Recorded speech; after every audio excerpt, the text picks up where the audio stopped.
Well, greetings and salutations, everybody. Welcome to the best damn movie-related show on the planet Earth, the John Campea Show podcast, coming from right here in our quaint little studio. I'm, of course, your host, John Campea. I'm joined in studio today by Jonathan Voico. Good morning. Writer, director, producer, Jurassic World Rebirth lover, Robert Meyer-Burnett. Do we have to talk about it today? Yeah. We have to talk about it today, don't we? Most importantly, you guys are here. Thank you so much for being here, making our little show part of your day. And here's how today's show is going to go. We're going to start off by talking about a whole bunch of predetermined topics we got lined. I mean, we got a lot of stuff to cover here today, guys. And then in the second part of the show, we're going to take your live comments and questions. If you guys have a thought, theory, opinion, question, or topic you'd like us to discuss, as long as we deem it appropriate to be discussed on our show, go ahead and fire it on into our tip link at www.streamelements.com/JohnCampea/tip. Here's the good news about this tip link. It's actually good 24 hours a day, 7 days a week. So if you happen to be listening to our podcast feed, either on Apple Podcasts or Spotify or your favorite podcasting app of choice, or if you happen to be watching the show a little bit later in the day, you can still send in a question. And if you send one in when we're not live, well, we'll just get around to answering it on the next episode. All right, guys. Like I said, we got a whole bunch of stuff to talk about here today, so let's not waste any more time and get right to it. We're going to start off with this. Report came out last month that multi-Emmy award-winning Beef showrunner Jake Schreier, who also directed some episodes of the wonderful Star Wars Skeleton Crew, and just did one of the best critically and audience-received Marvel movies in a while with Thunderbolts. Report came out that he was now in talks to maybe direct the X-Men film. Tapped. What's that? He was tapped. Well, initially he was in talks. Then last week, Variety wrote an article, and in paragraph 8 of a throwaway line, they say, "Oh, Jake Schreier has been tapped to direct it," which too many people interpreted that as them confirming that he was director. That was not confirmation. And now at the time when we talked about that, I said, "Oh, I still fully expect that he will be the director of X-Men." Yeah. I do believe Jake Schreier. I mean, it could be somebody else, but I fully do expect it to be him. But this isn't confirmation. Let's wait. Well, now we've gotten confirmation from an unlikely source. Black Panther director Ryan Coogler. Ryan Coogler was recently being interviewed on a podcast, and they brought up the question to him asking, "Hey, we're seeing rumors that maybe you could direct X-Men," to which he said in this interview that we've got right here, he goes, "Oh, no. Jake's directing that. Jake's directing X-Men." So I don't know if Kevin Feige wanted that out there. The post says, in case there was any doubt, Ryan Coogler's personally confirmed that Jake Schreier, who directed Thunderbolts, will be directing the X-Men movie in the MCU. So yeah, I mean, so Kevin Feige was like, "Dude, damn it, Ryan." Like maybe he didn't want the news out there yet. Anyone do a welfare check on Ryan lately? Yeah, anybody see it? The Marvel snipers got him. But this is literally a guy who is in the inner circle of Marvel, who is a Marvel filmmaker and working on the larger universe. And he just came out and said, no, Jake Schreier is directing X-Men. So I now feel confident that now we can say it's official. Multi-Emmy award winning Thunderbolts director Jake Schreier is directing X-Men. Rob, we've already talked about this a couple of times. Yeah. But I mean, just to reiterate, this is a fantastic choice. This is a guy who has shown, number one, he can navigate within the world of the Marvel Cinematic Universe while giving it a unique flavor. He has shown that within the Marvel Universe and within Beef and within Skeleton Crew, he can create ensemble pieces. He can create great chemistry between characters. Yep. He knows how to direct wonderful action. Again, listen, Thunderbolts may not have made a ton of money, but critically and fan reception wise, everybody who saw it, that's hyperbole, but just about everybody who saw it loved it. Yeah. It's a fantastic movie. And to take a guy like that's all the boxes, man. Creates great chemistry, can do team dynamics, can bring unique edges to it, has shown he can be successful in multiple platforms on multiple different genres. Is he like the perfect choice? I don't know. There's some other directors they could have named that I also would have been very, very excited about, but this is definitely one of them. Great choice. And I'm kind of glad Ryan Coogler has confirmed it because now the speculation can end. But anyway, we can now say Jake Schreier is directing X-Men. How are you feeling about that today? Look, like we talked about, I mean, as you pointed out, because he's so good with an ensemble, that's really the key to the X-Men is you want that team dynamic. You know, when Brian directed X-Men 1, the original, it was sort of the story of Rogue and Wolverine, and that sort of brought you into the world of the X-Men. Yeah, know? they were the anchors to They bring were the you in. anchors. I think that if they do an X-Men, when they do, as they are doing it, I think it's really important to establish that team dynamic from the get-go. And I think that he did a great job with that in Thunderbolts, even though we'd known these characters. I mean, look, I got to tell you, I'd love to see Ryan Coogler introduce the new Storm in Black Panther 3. Because I would love to see her backstory. I'd love to see, I don't know who he'd cast or what they're going to do, but I'd love to see some of that synergy happen because I think that, look, I liked Halle Berry as Storm, but I don't think she was given much to do. No, well, it was the same thing with all the things that I love about those original X-Men films. Halle Berry not being given much to do. James Marsden, was Cyclops, was totally wasted as Cyclops. He was great. He was great as Cyclops, but he could have been a wonderful Cyclops had they written that character better. Yeah, that was one of the standing weaknesses. Yeah, and I'm looking forward to seeing them really delving into that. Look, I'm very excited to see what this new X-Men is going to be. I really am. And the fact that now you got Jake Schreier up there again, Emmy Award winning storyteller, has done great with Star Wars stuff, made a magnificent Thunderbolts movie. This is great. Again, there are other directors I would have been equally as excited about, but this is definitely one of those names, and I love that Ryan Coogler has just confirmed it. Anyway, guys, question is for you. What do you think about this? Ryan Coogler has just maybe inadvertently, nonchalantly kind of confirmed that Jake Schreier is going to be directing this nebulous upcoming X-Men film at some point. However you guys feel about that, jump down to the comment section below and let us know your thoughts. All right, guys. That down, let's talk about this.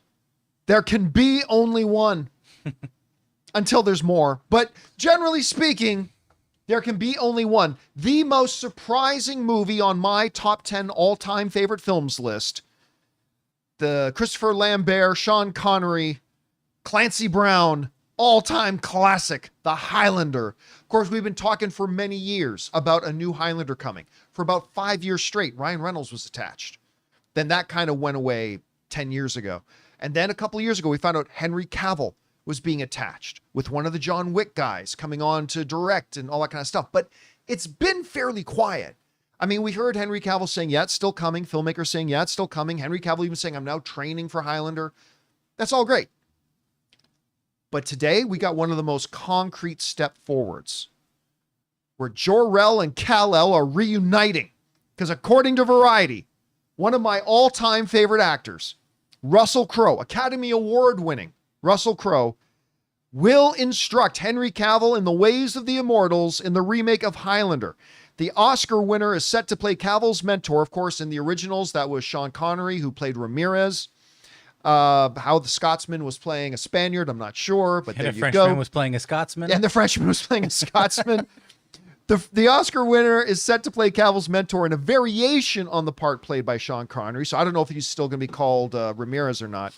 In the 1986 original film, John Wick director Chad Stahelski will oversee the remake, which has a script by Michael Finch, who did John Wick Chapter 4. Highlander is being backed by Amazon MGM Studios and United Artists, which is being run by former Netflix chief Scott Stuber. The film will open theatrically. You know what's funny? When I read this story, I was just so excited that number one, it's a piece of news showing that Highlander has got momentum and is moving forward. And then number two, I was just so excited that it's Russell Crowe, who let's be honest, like these days, he doesn't necessarily always appear in the best movies. He just doesn't. I'm looking at you, Craven. And whatever that exorcism movie he just did too. I mean, he's not in the best stuff today, but I still believe he is one of this planet's best actors. I agree. So I was really excited to see him. And I completely whiffed. I'm embarrassed to say it. As big of a fan of Man of Steel as I am, the reconnecting of Jor-El and Kal-El completely went over my head because it was Jonathan who said, oh, and the fact that he's reuniting with, because remember, Henry Cavill said he's going to work with somebody he's already worked with before. I'm like, huh? And I was like, oh yeah, it's Jor-El and Kal-El reunited again. I love this. Highlander 2 is one of the worst films made in Hollywood history. It's one of the unholy trinity, but that first one is still one of my all-time favorites, dude. And now the question to me becomes, who do you get to play Kurgan? I'm going to say Dave Bautista. I think Dave Bautista would be a great Kurgan. I'm not just saying it because he's a big guy. He's not even as big as he used to be. No. But I can see him, that the way Clancy Brown played that role before, or, you know, he doesn't have a lot of dialogue other than one great speech in a church. It's better to burn out than fade away. Like Clancy Brown in that scene in the church, man. One of the best scenes ever. Maybe you get the guy who plays the mountain. I don't know. Maybe you get the guy who just played Paulie in Reacher. I don't know, but whatever. Or hell, just bring back Clancy Brown. Just bring back Clancy Brown to play. I love this news, Rob. I'm so excited. I need some more concrete news. Anyway, what do you think about Russell Crowe joining the Highlander? What's not to love, dude? Like you said, I love me Maximus. Russell Crowe can do no wrong as far as I'm concerned. You know, his run starting in the 90s with things like LA Confidential and The Insider, Michael Mann's The Insider, and then going back to like Romper Stomper and everything. Oh my God, yeah. I mean, the guy just, you know, he's never let me down ever, really. Even what was the movie where he played he was the commuter that got pissed at that woman and went after her. Like, yeah, that's right. Where it was like the road rage right, movie. yeah, he was awesome in that. You know, even though he was like 500 pounds. That was not a great movie. No, but his performance was great like in that. Great in that. I forget what it was called, but it was. You know, I just love him. You know, he just seems like an affable guy. I love Russell Crowe. I love him on the Graham Norton show. I love him. He's the best. I can't wait. What a great. I mean, the casting of this movie. Who doesn't want to see that? If you're gonna recast that film, that's a great pair. Well, you got a great director. Yeah. Like who's perfect for a Highlander movie. You got my boy Henry. Now you get one of my all-time favorite actors in Russell Crowe in there. Again, the big question's just kind of still lingering in the air for me is, who do you get to play Kurgan, or the version of Kurgan you're going to have in this movie? I mean, I also think Kurgan could be open to international actors. You know, absolutely. You know, from all over the world, or maybe there's more than one Kurgan. You know, because you've got multiple. I mean, I would imagine that they're going to concentrate on a cadre of immortals. Well, remember, because it needs to span centuries. Yes. So he can have a couple. You could almost do an anthology. Yeah. And have a couple. And I don't think they'll do it that way, but you can have a couple of things. Because remember, the quickening happens. They're all being drawn to New York City. He's going to have several guys. It's going to be almost like a raid light, fight to final boss. Yeah. Being Kurgan, or however they decide to manage that. Still, I'm so excited to see. Actually, Freddie B in the live chat just said something I never would have thought, but I love it. Freddie B in the live chat says Hugh Jackman is Kurgan. I never would have thought that. I would never think that. But you know what? If they announce that tomorrow, I'd be damn happy. Yeah. I'd be damn happy. Anyway, guys, question is for you. What do you think about this? Finally, some concrete momentum on the Highlander remake. Not only do we have Henry Cavill, but his daddy, Jor-El, is going to be joining him, Russell Crowe, as either as Ramirez or a version Ramirez-like character. We'll find out how they're going to handle it.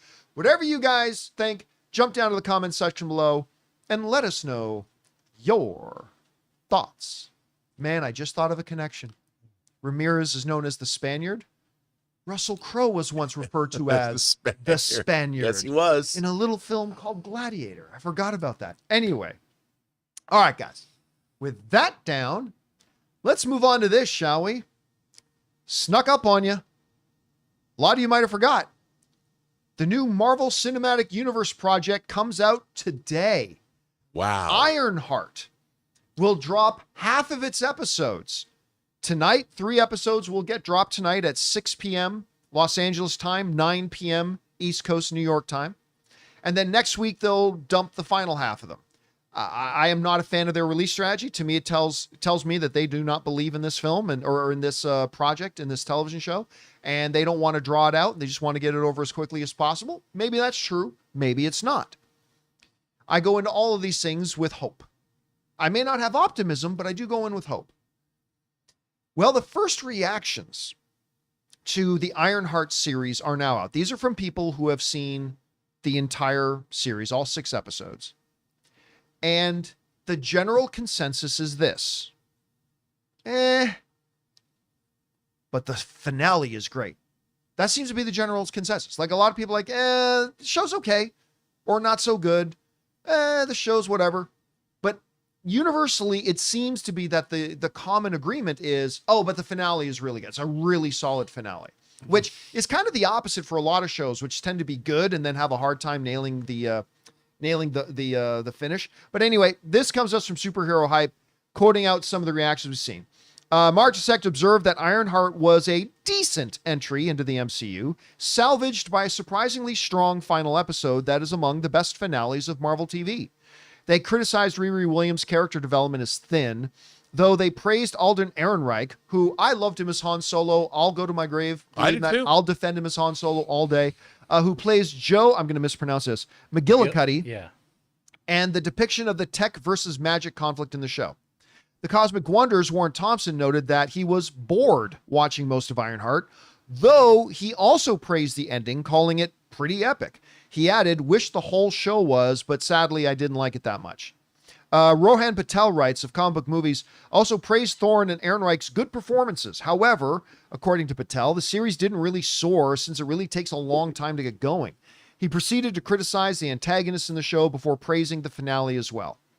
In contrast, the Hollywood Handle posted that Ironheart failed, quote unquote, to stick the landing, which is the only one I've seen to say that, and was disappointed overall.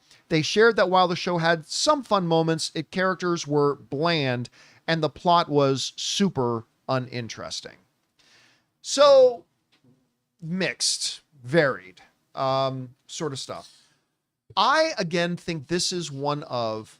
Now, I haven't seen the show yet myself. I'm going to watch the first 3 episodes tonight, along with everybody else. But this, I think, is one of Marvel's biggest missed opportunities. Because when we found out that Riri Williams was coming into the MCU, and they were going to reintroduce her in Black Panther 2, I thought they had a tremendous opportunity. But instead of capitalizing on that, they made this bland, uninteresting, just recycle sort of thing that actually left me less interested in what they were going to do with Riri Williams moving forward instead of more interested. Again, I'm not trying to compare Riri Williams to T'Challa, but when you look at them using that kind of same philosophy, let's use Civil War, a different Marvel movie, to introduce this character. But when they brought over T'Challa, man, they gave him epic lines and they gave him epic things to do. They made that character stand out so that we were all now drooling to see the Black Panther movie. This is the second time Marvel has failed to follow up on that. They failed to do it with Echo. They introduced Echo in the Hawkeye series and dropped the ball on it. It wasn't great. That left us less interested in Echo. And then they did the same thing with Riri Williams, where they had this great potential for this character and kind of dropped the ball on her. But could they pick the ball up with the series? It sounds like maybe they do. No, I got to admit, I'm really damn curious to see this finale. Because like we said in the earlier, Rob, like a lot of these shows can start strong, but then have a hard time nailing the landing. It's sounding like it's the opposite here. It's like, it's an okay show, but wow, the finale. So I am very curious to see what this finale is. I'll be watching it tonight, and who knows? Look, I'm going to go in it. Hope springs eternal. I'm going to hope that I love it, even though not everybody does. I'm also not seeing a lot of people saying they hate it, which, hey, I'll take what I can get. Great. But what's your reaction to some of the responses we're hearing for Ironheart? Well, just to know that it's going somewhere that will leave you satisfied, positive. That's a positive. That's a positive. And I'm like, okay. You know, and while I don't, John, I think that everybody today expects everything. It either sucks or it's the greatest thing ever. I always say we're in a 10 out of 10 or a 0 out of 0 world. There's nothing in between for people. I used to watch a lot of genre entertainment, science fiction, fantasy, and horror, and I used to love anything if it had a whiff of space or a whiff of a monster or something supernatural. I would sit through a boring, low-budget film just to catch a little bit of vampire action, and I would be satisfied. So if this is a show that, look, it looks like it's well shot, the cinematography looks good. If it looks good and there's some characters that I can I can find their plight interesting.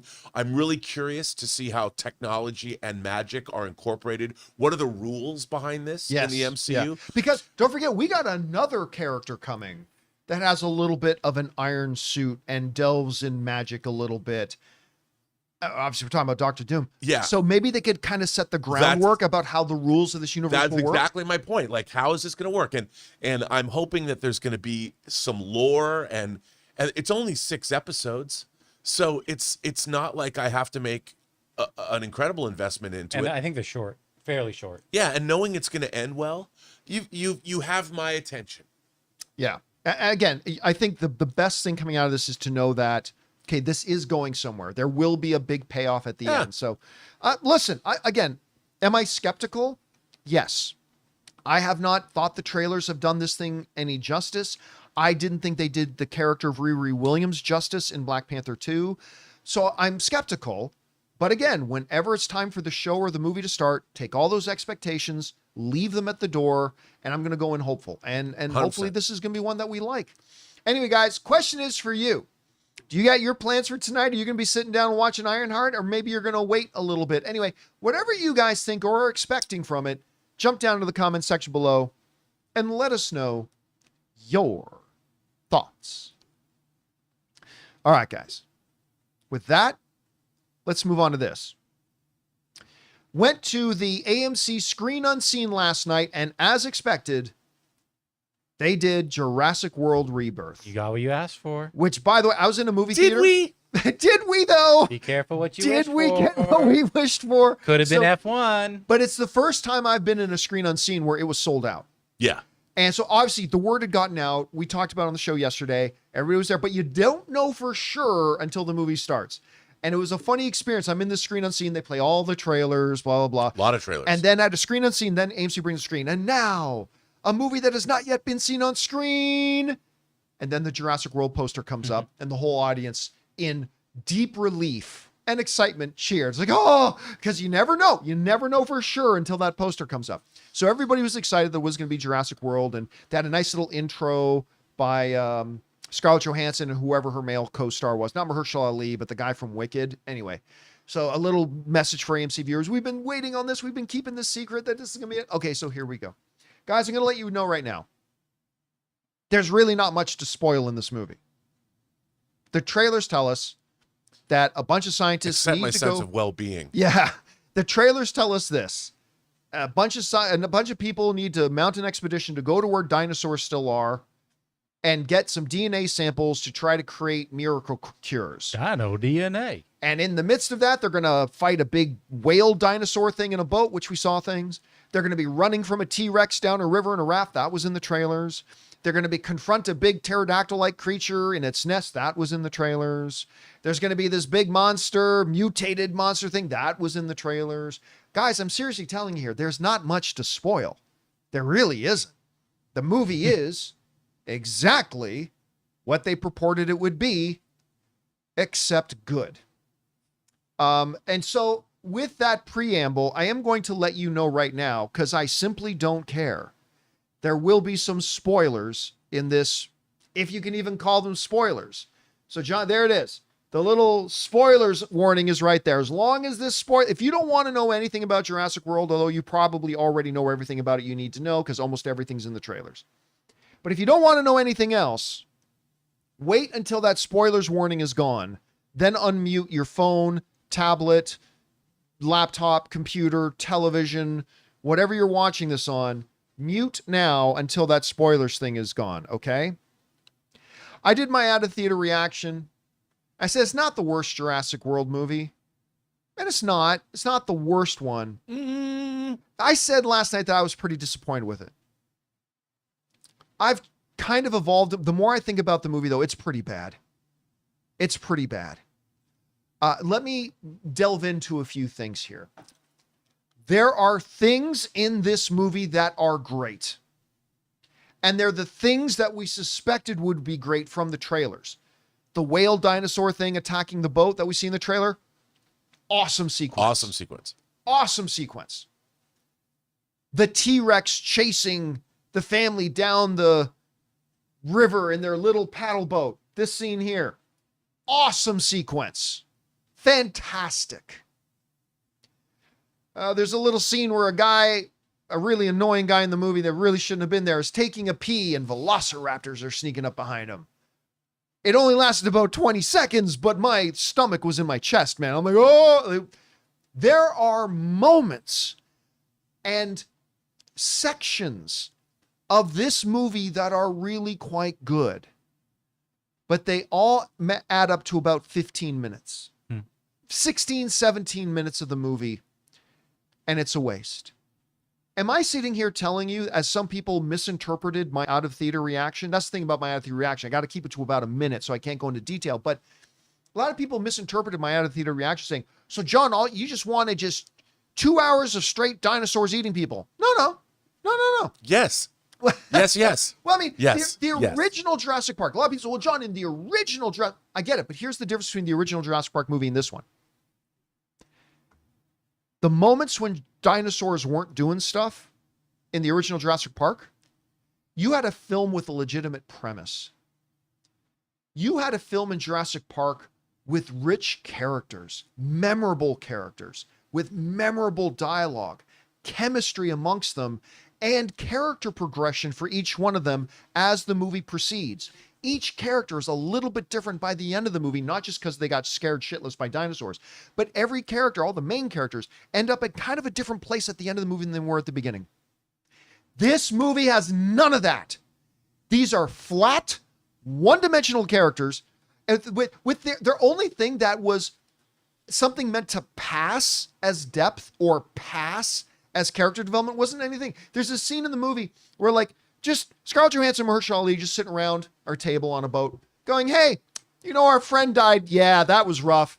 Man, I missed my mom's funeral. Oh, that sucks.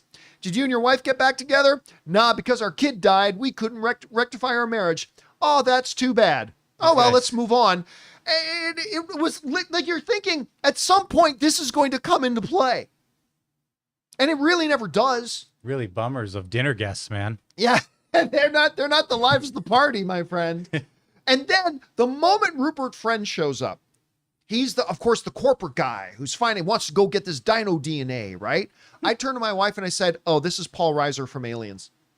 For those of you who don't know that reference, here's the stereotypical, you know exactly what's going to happen to this guy, right? At some point, this guy is going to show his true colors. And at some point, this guy is going to betray some of the other people in the party. And at some point, then this bad guy is going to get his comeuppance because of corporate greed. All of that happens. Oh, and you could telegraph it from 10 miles away. You could telegraph it more than when Shawn Michaels stomps his foot setting up the Sweet Chin music. You knew that it was coming. Sweet Chin. You knew it was coming.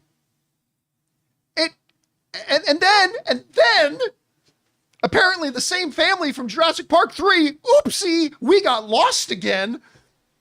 Only now we're on a sailboat, and I know they're different characters. But that family that you see in the trailers, totally pointless. They were introduced 45 minutes into the movie. Yeah, for no reason. Randomly, they brought in the Lincoln lawyer, who I really like, but they brought his family in the middle of this movie and dropped them in because someone probably thought, oh my God, they're looking in the edit room. They're probably going, we should add a family in this movie. Well, I guess we'll have to go shoot that. And they're sailing. It had nothing to do with the first 45 minutes of this movie. And they're sailing.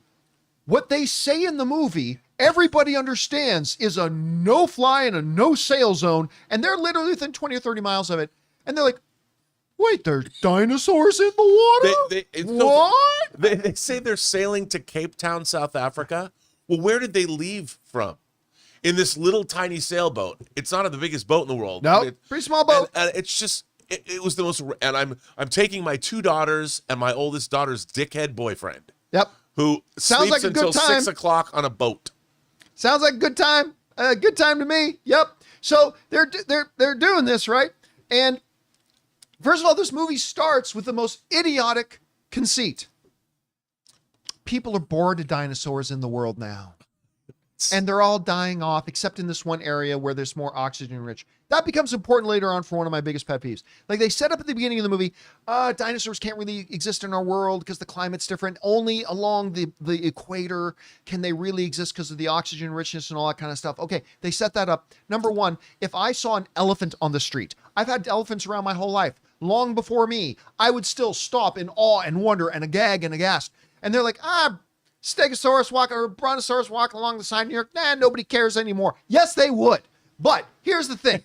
You guys have heard everybody talk about, and all the first reactions about Dolores. Oh, Dolores. And I thought maybe Dolores was the big mutant dinosaur. It is not. Dolores is this little dinosaur. It's the baby Yoda of the movie. It's the baby Yoda. It's Grogu. It's this little dinosaur that the little girl comes across, and the little dinosaur takes an instant liking to the little girl, and the little girl loves little Dolores. And I'm watching this movie, I'm thinking, okay, at some point, this is going to become relevant, right? I'm thinking, the family's going to be cornered by a big dinosaur, and they're about to be eaten, but then Dolores's mama shows up, or there's going to be some purpose or some function. Don't hold your breath, because it ain't coming. There is no reason for this little stupid thing, which, by the way, this little girl was ripping away from its parents, wherever they are. But here's the thing. At the very end of the movie, and remember, there is a spoiler warning here. At the very end of the movie, remember, this is a movie that starts by telling the audience dinos can't survive in the world anymore. Only in this one little location can they survive because the air and the oxygen and the climate and all this kind of stuff. So how do they end this movie? The little girl takes little Dolores dinosaur off the island and is going to take her back to civilization where that little thing is condemned to die because it can't breathe the fucking air, Rob. They seem to forget about that. And we're going to escape the island by riding on this little boat. Beep, beep. We're going to just sail through the waters in this little boat. Isn't this the same fucking goddamn waters where the giant Spinosauruses and the giant whale dinosaurs just destroyed your other boats? We're just sailing along, no problem. Whereas Jurassic Park was a great movie without the dinosaurs. Just have the theory of the dinosaurs in it. And that movie was a great movie because of great dynamics, great story, great characters, great dialogue, all that kind of stuff, following its own internal logic. Clever girl. It had following all of its own internal logic, and it was still a good movie even before the Velociraptors or the T-Rex showed up. This movie was literally painful to watch whenever one of these great admittedly wonderful big highlight action sequences were happening. It was devoid of all the things that made the original Jurassic Park good. Again, this is a movie that has some great action sequences, some good scares, some truly thrilling moments. Absolutely it does. I'm not saying it doesn't. It absolutely does. And I thoroughly enjoyed those moments. I really did. But they were way too few and way too far between, and too much pure, awful filmmaking when that stuff wasn't happening. This is not a good movie, dude. This is not a good movie. It's just not. And again, it's all subjective. If you enjoyed it, that's the most important thing. I'm not trying to take that away from you. But if you're going to ask me, this was a poor movie. And dude, you know what this is to me? This is now 3 movies in a row, just in the last week and a half, that I've gone to that I had some expectations and hope for. Elio disappointed me. 28 years later disappointed me. Although I didn't dislike that movie, it still ended up being a bit of a disappointment to me. I thought it should have been better. And now this Jurassic World movie, which I was really excited about, ended up just being a stinker. Anyway, Rob, you also went to the Screen Unseen last night. You went to the secret screening. You saw Jurassic World. What did you think about it? Question, John. You know, in your lifetime, when you're really hot for somebody, like there's this girl, you really want to get with her, you know, whatever, and somehow you find yourself in that position, and you finally get to have that first kiss, and you're making out, and you realize this girl does not know how to kiss. Now, I'm speaking about it from my perspective, and that means you know that if she doesn't know how to kiss, there's nothing else she knows how to do that's going to get you where you want to go anyway. So it's over, and you realize that after that first kiss. Maybe she uses too much tongue. She does not bring her finesse game. It just doesn't work. I felt that way about this movie. First of all, this movie begins by telling me, it opens with text on the screen, telling me, you know those dinosaurs that you're interested in seeing? No one cares. Yeah, no one cares about that. It literally opens and tells me I am an easy lay for this movie. I am there with my legs spread open. Do it to me, baby. Do it. Give it to me. And at first it just tells me, nope. The thing you came for. If the characters in the movie are no longer feeling a sense of awe and wonder, the world in the movie is no longer feeling awe and wonder at dinosaurs, why should I? They've done it. We literally then, at the beginning of the movie, like you were talking about, you see a brontosaurus that is the one remaining dinosaur in New York City. First of all, dinosaurs in New York City. I will watch that movie. The one dinosaur in New York City is literally trapped under a bridge, and they're trying to use a crane to get it out, and it's kind of going, woo, in the middle of traffic. And nobody cares. Nobody cares. No, nobody. They're all, rumor friends like, God, well, this is a pain in the ass. I got to get out of the car and go to get to my meeting with Scarlett Johansson. Everybody, and I'm watching this going, I want to see what happens to the brontosaurus. Where are you going to put it? Where did it go? Again, if this was the real in a world, park. if this was a real world, Jurassic Park, and that was an elephant, all of traffic would be so. Oh my God, Dude, there's an elephant. And you go into this museum and you see when dinosaurs ruled the earth. You see the exact banner from Jurassic Park, and in Jurassic Park, it falls down over the Tyrannosaurus at the end of the movie, roaring. Yep. In this, it falls down in the museum because the museum dinosaur display is being taken down because no one cares about dinosaurs. And I'm like, really, David Cap, this is the way you're going to open your film? First of all, it's not the way the film opened. The film opened with this ridiculous Final Destination Rube Goldbergian. How bad was that opening scene? First of all, you're in It's a bad. level 5 biohazard area, and some guy just is chomping on his Snickers bar, and they literally he just litters. He drops his candy bar wrapper in the middle of this bio lab, and the thing gets sucked in by a fan and turns off all the security. I need to interrupt just to make sure our audience understands the stupidity of the scenario Rob is setting up. The movie begins. You see it in the trailer with the guy behind the glass. Open the door, Yeah. right?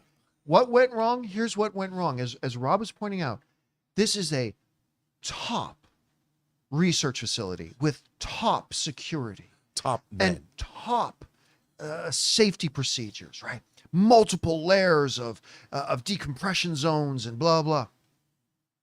And the whole system comes telling me, because you're right, I turned to my wife and I said, this is just Final Destination. Yeah. Because literally there's a guy in a biosuit getting ready to go into the study area, and he's literally eating a Snickers bar and then just throws the wrapper on the floor. Then as the door opens, oh no, that Snickers wrapper gets sucked into an air intake vent, and the entire fucking security system shorts out and shuts down. Well, now you That's how this thing starts. Now you know how Emperor Palpatine felt after the destruction of the first Death Star. Damn it! Well, why did we have that exhaust port? And let me just, this is the opening scene, this flashback 17 years ago or whatever. And then you see this idiot who's caused all of this, gets locked behind the door, as you see in the trailer, and the Mutasaurus or whatever is coming after him. Now, here's when I knew we were in trouble. When he's getting taken, we don't get a good chomp scene. We don't get it was like Blue Balls, man. We don't get to see death and destruction. What is that, a the cutaway? dinosaur just kind of drags him off. And then before we can see human death, before we can see grue and blood, the Jurassic Park logo comes on the screen. Yeah. So even that left me unsatisfied. It was a bad kiss. And you're sitting there going, well, this is how the movie opens. And when the logo comes in, it was anticlimactic. It wasn't even well done. It's almost like they had to put it there to cover up the fact, well, you Can I can't ask a kill question? somebody. It's an R-rated movie now. Can I ask you a question? You maybe can. maybe you can enlighten me. What's with the title of the movie? What is Rebirth? It was a Dolores. It's going to rebirth. There in was a literally world. nothing in this movie. There's nothing in this movie, not referenced, not implied, not nothing about something being rebirth. There literally was nothing. If anything, this movie sets up, these are the final days of the dinosaur. Yeah. I mean, that's, Nothing in this movie about rebirth. Like, Why did they just call it like, Extinction? what Like was- Jurassic what's World the name of the Extinction or title? something. I mean, the movie, the idea of Jurassic World. Well, not anymore. We're not interested in a Jurassic World. The dinosaurs have to live in the equatorial regions of the planet. Well, I mean, I wanted to see, dinosaurs being domesticated. farmers, organic farms, instead of using plows, they're using brontosauruses to, do a whole acre of land in moments. I mean, something interesting. Give me something unique. And CJC should be called Jurassic World Refund. That's good. no, World Refund. this script was just a bad script. It was awful script. It Awful felt script. like, my friend Jamie said, he saw it last night too. He goes, this was a first draft that they shot. Because it didn't make, look, you know what if you have Mahershala Ali and you have Scarlett Johansson, and they are special operators, they're ex-military, whatever they were, why not open this movie? You've got your flashback where you see the dinosaurs. Open this movie with a James Bond sequence where the two of them do something awesome, where you see how they are a crack team of special operators. Establish them as characters. Show us how awesome they are. And maybe something in that sequence goes horribly awry, which is why they don't see each other for a long time. And then when she has to convince Mahershala Ali, then it's character development with the two of them. Nope. We just meet Scarlett Johansson because Rupert Friend goes to meet with her and I'll give you $10 million. And you're like, who is this person? Yeah, we have no idea. Who is she? By the way, I got to throw this out I there. faked my death on Vormir. They don't know I'm back on Earth. They don't know I'm here. You know when I knew the movie was in trouble? Yeah, the stupid Final Destination opening was bad, but I thought, okay, can recover from this. Yes, the overly predictable mustache-twirling corporate villain. Oh, it's Paul Reiser. Not even there. The bad non-premise that we saw in Deep Blue Sea and Avatar 2. We need to get these animals to harvest the DNA. We've seen that. That's not even when I knew the movie was in trouble. This is when I knew the movie was in trouble. When they finally mount the expedition to go get it, I'm like, 2, 3, 4. They do not have enough people in this movie to have a sufficient number of dinosaur kills. There's only 6 people. Yeah, in where's this all the movie. red shirts? Where are the red shirts? You needed a crew of about 30 people on that boat. So when they got there, you knew, oh, there's going to be a lot of dinosaur munchy. Not so much. Dinos are on a diet because they didn't bring enough food. They did not bring enough. And as soon as I count, no, this is bad. You are not bringing enough characters. You need cannon fodder for people to die because there's only about 3 or 4 in the entire movie. And then the first Dario Naharis shows up. Oh my God. Yeah. I mean, and I really thought that this character, who's kind of a badass, looks great in that shirt he's wearing. He sticks around for maybe 15 minutes. And then he becomes cannon fodder. Which you see in the trailer. You see him die in the trailer. So there's one gone. Now you're only left with 2 or 3 That's more. why they cut to 45 minutes in, just randomly cut to the middle of the ocean where you meet these brand new characters. We don't know who they are. They have nothing to do with this expedition. They're sailing to Cape Town across the Atlantic in a very small boat. But who's because they're bring, on summer break? Who's going to bring Dolores home though, Rob? If not for that little family. We could have fixed this script with 90 minutes over lunch at Lucky Dog. Yeah, we could have made Or it a Lazy better Dog. script. This is a bad movie, guys. It's a bad movie with some absolutely wonderful moments. When the Jurassic Park movie you've gone to see starts, those sequences are good. that were lifted right from the original Jurassic Park movie, or story, I should say. Yeah, the book. And they are, and those sequences are good. That 5 minutes here and 5 minutes there and 2 minutes here and 3 minutes there are all really good. But again, the problem is, as I reiterate it, in the original Jurassic Park movie, whenever the dinosaurs aren't on screen doing something horrifying, they had a good movie. They had the basic blocks of a good film. And this did not. This is one of those movies where a lot of my friends who are critics as well saw it and had some of the first reactions, said, wow, this is a really fun movie. No, it's not. You saw a different movie than me, man. This was not a good film. Can I just ask you one more thing? Sure. Did this bother you? So in the beginning, when you have meet the paleontologist character, he's explaining about all the largest dinosaurs. And the first one he shows you is the whale dinosaur. Why would you take a boat? That size. Why would you take a boat? If you know you start, this is the biggest thing it's the whale dinosaur of all. And you look at the mouth, it's like 30 feet long, and cut to, we're gonna sail right in. Yep. Well, why don't you take John Hammond's helicopter? Nice. Dun, It's dun, dun, 'cause there's only 5 of you anyway. Pick it 4 up of in you the anyway. air. I mean, you fly in there, and you're in and out. And by the way, another Why scene that take a boat? totally, I'm like, oh God, this is pathetic. There's a scene in the movie where you see a bit of it in the trailer already, where they're walking through the long grass and they see, what are they called? The Megasauruses or something? These giant Brontosaurus-like ones, right? These giant things. And they try pathetically to recreate that original scene. Yes, that's it exactly. They try to recreate that original scene from the original movie of the awe and wonder of seeing. I'm like, guys, we saw this 30 years ago. Why you? And this guy literally just drove by a Brontosaurus on the streets of New York. And didn't Why are look they all twice. acting so Yeah, amazed? no, all of a sudden they care. Anyway, They kind of established this with the very first Jurassic World, which is why I was like so annoyed with it. The older brother was just like, I don't want to look at dinosaurs. I want to text my girlfriend. Where's my girlfriend? I don't care about dinosaurs. I'm just like, what? This is a bad movie. Anyway, guys, we spent more time than we should have. You can take down the spoilers thing now. The whole movie's a spoiler. We're all good. Jurassic World is not a good movie at all. It's got some great moments. You know what? Do yourself a favor. If you're going to go see it, show up 55 minutes into the movie. Yeah, when the Lincoln lawyer shows up Skip in the his first boat. 55 minutes and you might have a little bit of a better time than I did. Anyway, guys, did you guys have a chance to see it? Whatever you guys thought about this trashy movie, jump down to the comment section below and let us know your thoughts. And again, all film is subjective. If you liked it, I'm not taking anything away from your enjoyment. If you liked it, I'm glad that you did. I'm jealous because I wish I did too. All right, guys. With that down, Wow. let's move on to this, shall we? You know, on top of Jurassic World refund and a little Superman movie that's coming that we're going to talk about in a second, don't forget also in July, we got Fantastic Four is coming in about a month away now. That Fantastic Four is going to be out. And the final trailer for Fantastic Four is dropping tomorrow.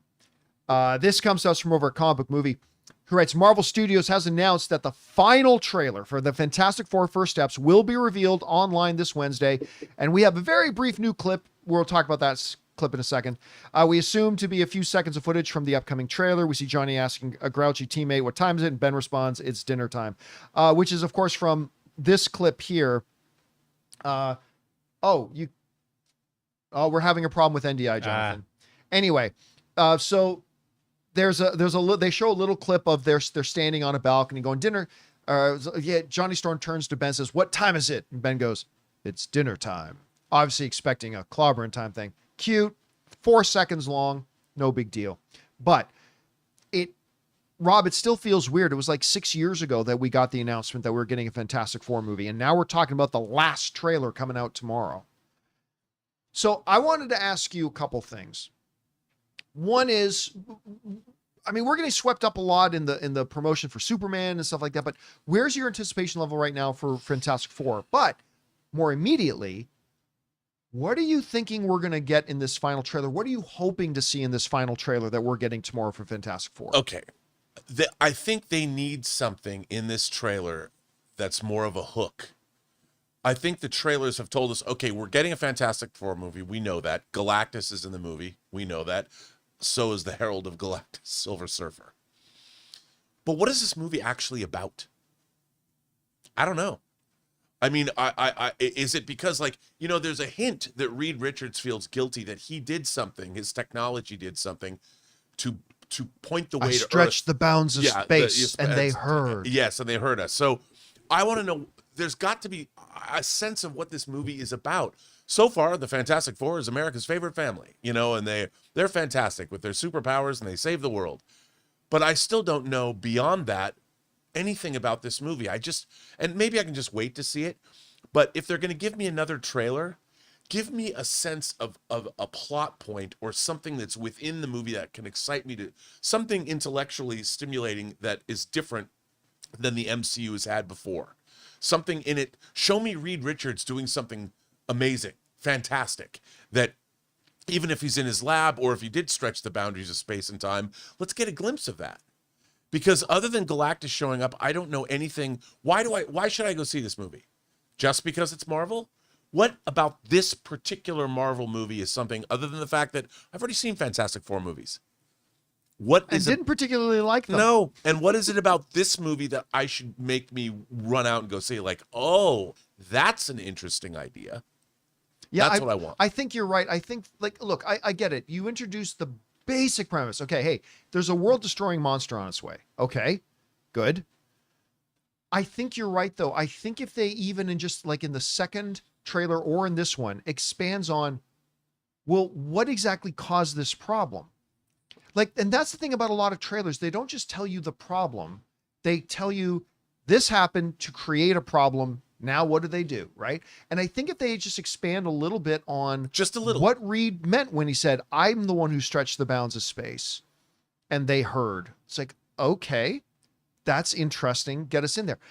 Look, I think the trailers for Fantastic Four have looked good. Yes. I think they're not, I have no complaints about them. I really don't.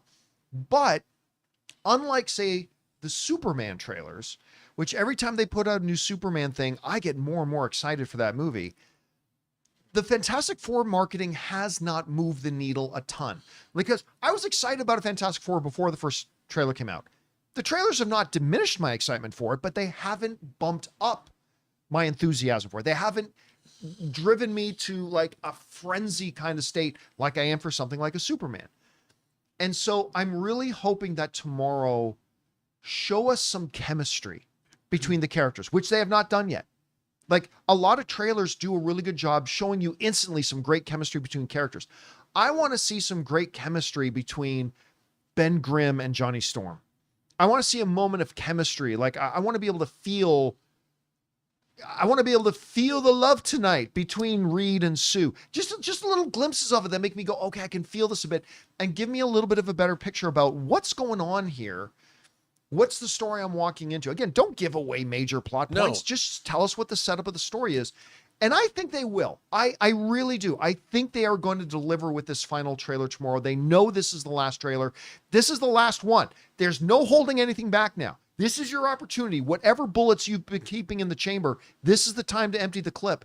And I think they will deliver tomorrow. I really do. I think we're going to be talking about a great trailer. I want to go into this movie really excited.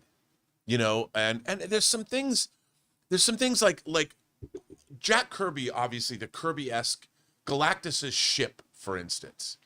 There has not been a sense of awe and wonder for me from these Fantastic Four trailers. It's been very limited in terms of what we've seen, in terms of the scope. I mean, okay, we see a big giant man walking Galactus's foot in the middle of the city. But there hasn't been something that we haven't seen in other movies.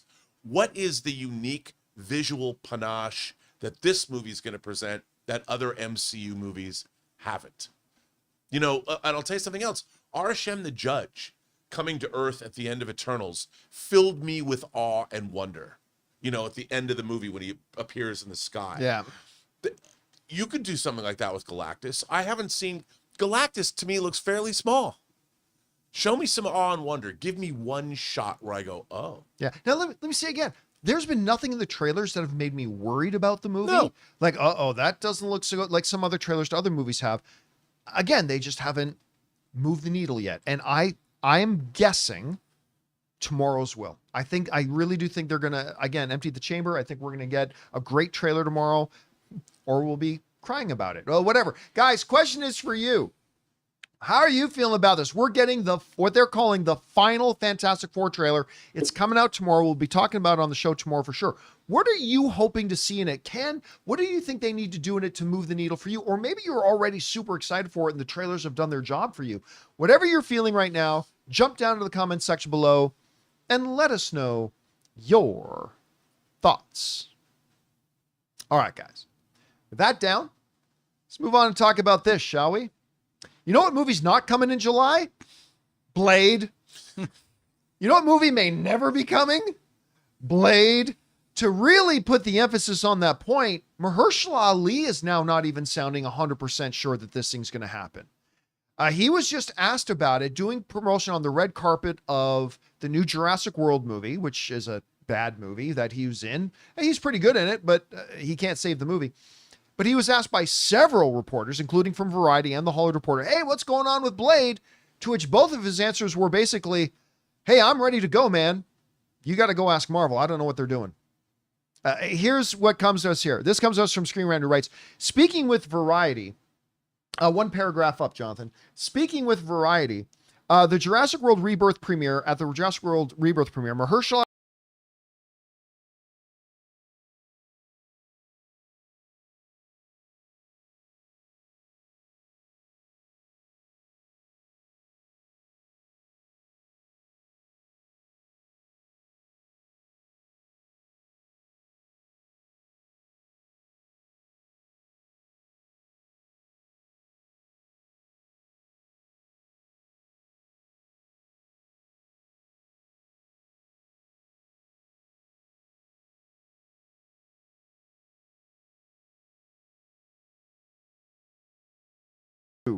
There. Okay, now we got sound back. Sorry, guys, we had our broadcasting software crashed. Yeah, it just crashed sorry on about us. that. We're back. I think we're back up and running now. Yeah. Anyway, going back to the Variety thing. Make sure we edit around this, Jonathan, later. But speaking with Variety, Jurassic World Rebirth premiere, Mahershala Ali claimed that he is ready to play Blade, but it's not up to him. The actor said, "Call Marvel. I'm ready. Let them know I'm ready." Now we move on to his quote when he was talking to the Hollywood Reporter. On Twitter, the Hollywood Reporter also asked Mahershala Ali about the Blade movie status. Ali said, "I'm just taking it day at a time. I would love for Blade to happen. We'll see. I don't know where Marvel is at right now." Let me repeat that. This is Mahershala Ali, Academy Award winner. two-time Academy Award winner Mahershala Ali, the star of this film, saying, "I'm just taking it day at a time. I would love for Blade to happen. We'll see. I don't know where Marvel's at right now." Wow. You literally now have Mahershala Ali saying, "I don't know if this movie's happening." His literal words are, "I would love for it to happen. We'll see." That is movie speak for, I don't know if this movie's happening. By the way, he was jacked in Jurassic World. Oh my God, he's huge. He's huge, and he looked good, man. He's in the best physical shape of he his looked life like right he now. could tear your head off with his bare hands. I mean, I was like that when you first meet him, like in that bar, his arms were huge, Massive. and I'm He's like, looking really he was good. looking good, and that's what I know he has an action movie coming out that they talked about. I think at CinemaCon. At CinemaCon, they did, Your mother. I think Yeah, it's what something it's along called. those lines. But he looks great, and the first thing I thought of when he came on screen is like, damn, that son is ready to. He's ready to go. He's jacked. He's all bladed up. He is bladed up. He is ready for Blade, He's, but he's awesome, and he deserves better than that. Uh, He deserves better from Marvel, and he deserves better from Universal. well, I mean, look, the character. I mean, this is not about Mahershala Ali, No, I right? know. Like, it's not about whoever the actor is. This has nothing to do with him, other than the fact that he's going to be It's hired. just, he to would play in be it. so good as He would be Blade. such a good Blade, which is why we're so excited. But it's just, it really speaks volumes about where they're at right now. When the guy who's supposed to be the star of this film is now literally, like, you expect the company line of, we're working hard. I think we're making progress. We're committed to delivering this great experience to our audience and all that kind of stuff. But no, he's literally saying, I don't know. I would love to do it. I'm ready to go. I have no idea where Marvel's at. I hope we get to do it. Well, we'll see. I mean, that is not exactly, you know what, Rob, honestly, and I don't mean to sound just as a pessimist, but I think it might just be time for Kevin Feige just to come out and say, hey guys, this has not really ever happened in the history of Marvel, but we have decided to pull a film from our slate and just say, we had all these great intentions for Blade, but out of 35 plus movies, we've come along a project that we wanted to do that we're just not being able to crack, and just say the Blade movie is officially off the books.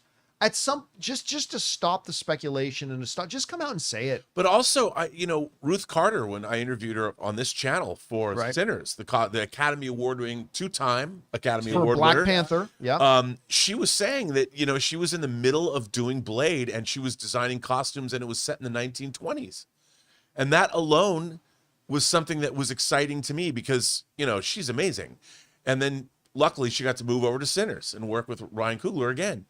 But I'm like, a Blade movie is set in the Marvel Cinematic Universe in the 1920s. Bring it on. If it's like Robert Eggers doing Nosferatu or something. And that really made me excited, which means they were pretty far down the line.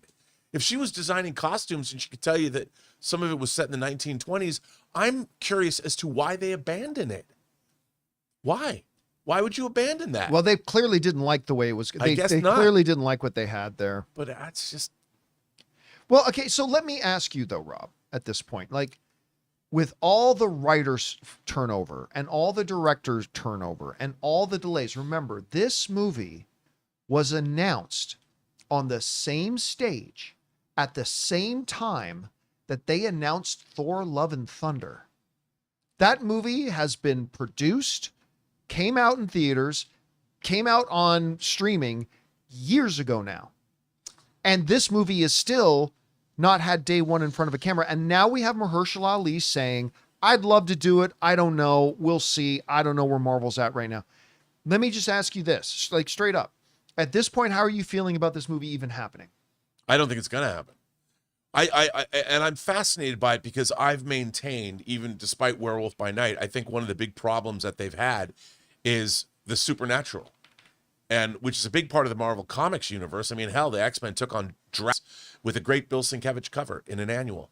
I think they did not know how to incorporate this. There was too many questions that vampires, especially in the Blade universe, brought into the MCU that they realized that they might have been insurmountable questions. But if you go back and you look at, Marvel always went back to the comic books, at least in the first three phases. They went to Civil War. They went to the Winter Soldier. They went to famous comic book storylines. They adapted them. Age of Ultron. But why not? There's got to be. You can't tell me that there wasn't a good Blade, a good few issues of Blade that you could use to adapt into a movie. It's wild to me. But having a good issue you can adapt and actually doing the adapting. I know. It's perplexing to me that, especially because it's not like they didn't make one kick-ass Blade movie or two. Call Guillermo del Toro up and go, hey, buddy, what would you do? You did Blade 2. Everyone loves that. What would you do for the MCU? Just pick his brain. Take him out to lunch. I'm sure you could have solved your problem in an afternoon at like Nate and Al's or Bob's Big Boy. That's close to Disney. Anyway, guys, the question is for you. What do you think about this? Even Mahershala Ali, the proposed star of Blade, is saying, I don't know where things are at. I'm ready to go. I've been ready to go for 3 years, 4 years. I would love to do it, but I just don't know. I don't know. Where's your anticipation level? Do you actually think this movie's still happening? I'm really starting to doubt it. It has been years and years and years and years since he came out on that stage, and we are nowhere closer to getting this thing done. And now even he is starting to doubt it. Whatever you guys think about this, jump down to the comment section below and let us know your thoughts. All right, guys. With that down, let's talk about this, shall we? Well, over in the DC universe, James Gunn is obviously getting ready to launch the new DC universe with Superman, but there are other films coming, including a Supergirl movie. We've got a Clayface movie coming, and at some point we're going to get a Brave and the Bold, a Batman film. They're working on a Wonder Woman script, a lot of stuff happening. But a lot of people have been wondering, okay, Batman Brave and the Bold is coming, but when are we actually going to get Batman on screen? Not the little silhouette that we got in the animated show Creature Commands, but like literally wondering. A lot of people are thinking, I don't believe this at all, and I've said so, but there's a lot of people who believe that at some point, maybe it's a post-credit scene or something like that, Batman's going to show up there. Maybe it'll be certainly in this Clayface movie they're saying they're doing, right? Batman's going to show up there. Maybe he's not going to show up till Batman Brave and the Bold. Well, James Gunn is apparently putting all that to bed, because he's saying, if you think we're going to see Batman in Clayface or in Superman, probably not. This comes to us from Superhero Hype, where James Gunn says the following. James Gunn recently took to Threads to promote his appearance on the DC Studio Showcase podcast, where he discussed the upcoming Superman flick along with his future plans for the DCU. In the comments section of the Threads post, one user asked him straight up about Batman's debut, writing, "Is it still the plan for Brave and the Bold to be the live-action introduction to the DCU Superman?" To which James Gunn simply replied, "Yes." There you have it. Our introduction to a live-action Batman is not going to be until Brave and the Bold.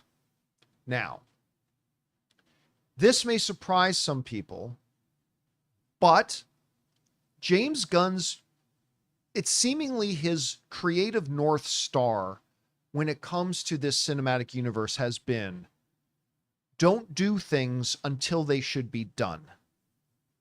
I don't think James Gunn is going to rush out and cast a Batman to drop in the Superman movie or to drop into the Clayface movie when they don't have a finished, completed, ready to go idea about what Batman Brave and the Bold.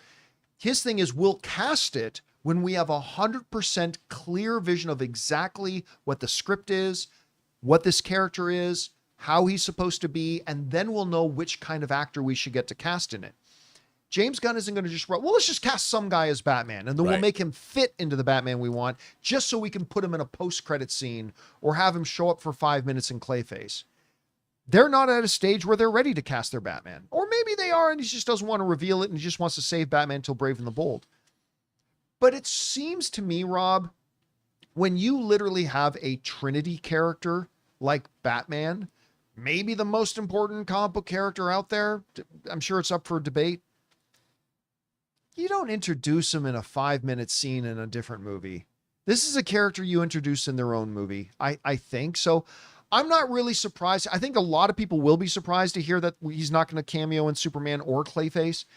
I'm personally not surprised to hear it. I don't know. What do you think about James Gunn's comments? And do you believe him? Like maybe it's a misdirect. What do you think? Well, I was convinced that Batman would show up in the Superman post-credit scene or something just to lead you. But I think that's probably incorrect. I think, though, that what James Gunn is saying is exactly correct. Because look, people forget they did chemistry tests for this movie, for Superman, for a long time before they cast it. They had many actors come in and read together. They put actors together with other actors. And you can tell. There's a clip online of David Cornsweet from Pearl, the movie Pearl, where he's talking to, Mia Goth. And you can see, as an actor, David Cornsweet, I'm not that familiar with his other parts, but his vocal quality, that guy is Superman. And when they found him and when they were testing him, it probably, James Gunn, having known and participated, and actually I did film a Superman screen test, Brandon Routh's screen test, and I knew what they went through. You can tell. There's that magic that happens. And I think that's going to be true of everybody that James Gunn casts in this universe. So they're not going to do anything half-assed, because the character, whoever's playing these characters, you have to love them. James Gunn knows that when they were making Iron Man 1, they had Robert Downey Jr., which a lot of people were like, huh? You're going to bring him back? He's going to be problematic? They knew, Jon Favreau and Kevin Feige knew. It might have been iffy, but they knew when Tony Stark, when he did his screen test, and when you had Robert Downey Jr. playing that character, it wasn't the character of Iron Man that brought the magic. It was Robert Downey Jr.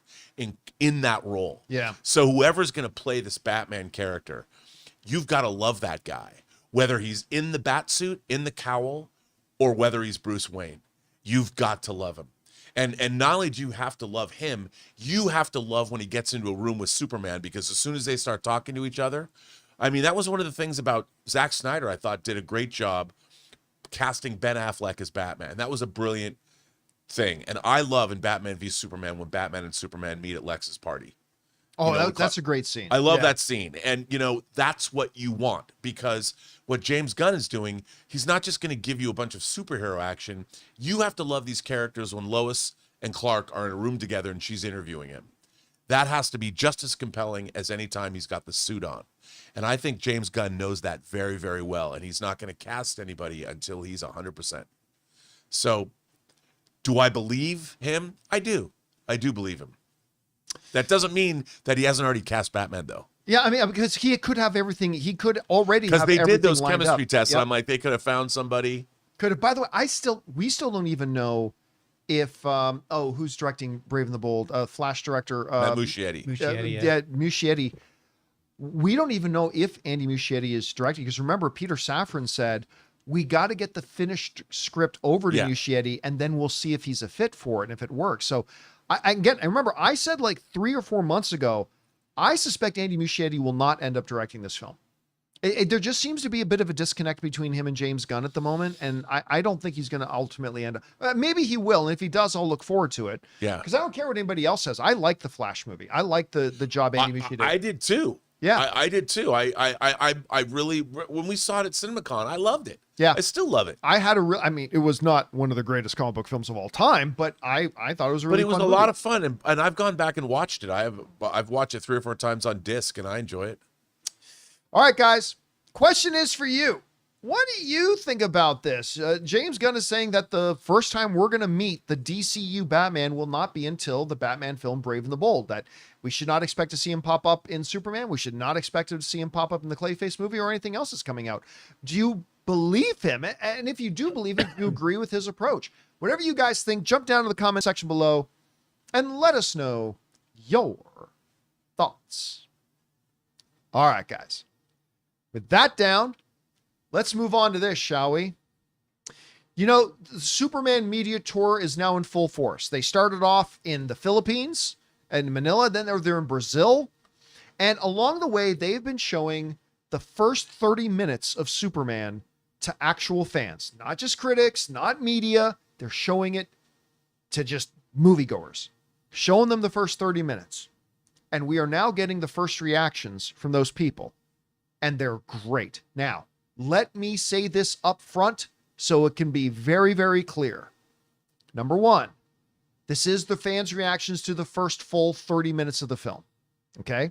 So they're dealing with probably about 30. I don't know if it's I think it's 30 minutes total, but I don't know. Oh, if is it's it? I thought it was the first 30. Yeah, I don't know. First 30. Maybe it's just a 30-minute chunk of something. Okay. Well, again, 30 minutes of the film, maybe it's the first 30, maybe it was a 30-minute chunk in the middle there. But I know it was one continuous 30 minutes of the film. It's not like they picked a bunch of 5-minute scenes. Yeah. So they showed them 30 minutes of the film. People in the live chat are confirming it was the first 30. Okay, so that it is just the first 30 minutes, so about 30% of the film. I also want to remind everybody about this. A number of years ago at CinemaCon, they showed us, you know where I'm going with this. Oh, yeah, I do too. They showed us the first 30 minutes of the Pixar animated film Lightyear.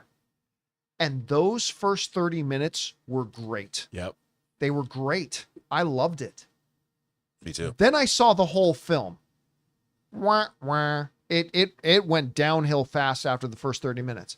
So now, am I saying that's going to happen with Superman? I'm not saying that. I'm just saying... I'm not trying to be a hater. I'm not trying to be negative. I'm just saying. We've been shills for this movie for a year. Yeah, I'm just saying, keep in mind that we have seen the first 30 minutes of another movie once that we thought was awesome, and then the movie as a whole didn't turn out to be very good. I'm just saying, keep that grain of salt with you, okay? With that said, remember, these are not media people. These are not critics. These are just average fans. The response has been amazing. Let's go over and check some of these out. This is coming to us from the Direct. We're obviously having some... I will attempt to connect. See if you can bring up... Just if you go to the link, Jonathan, that I sent you in the show notes, maybe you can just bring it up. All right. Yourself. But this is coming to us from the Direct, where it is saying this. Check out fans... reviews and impressions from Manila's 30-minute Superman preview below. And here it is. Okay, so we've got on X. I'm not even going to try to pronounce this. It's a little bit further down the screen, a little bit further there, just a little bit more. There we go.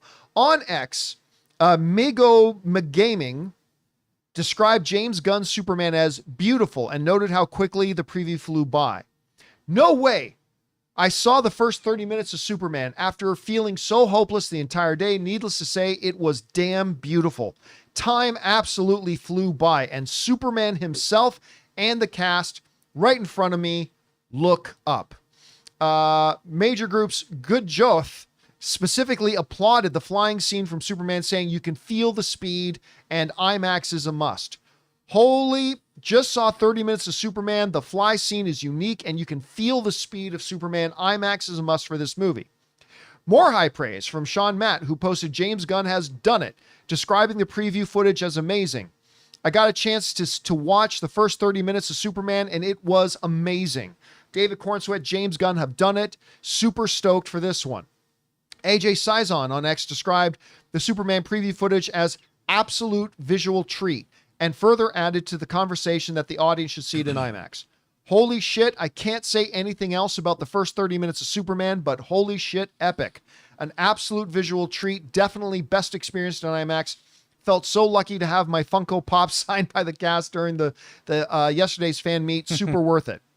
Finally, in a post on X, Geek Culture describes Superman as watching the comics come to life, noting the film's vibrant colors and masterfully crafted sequences.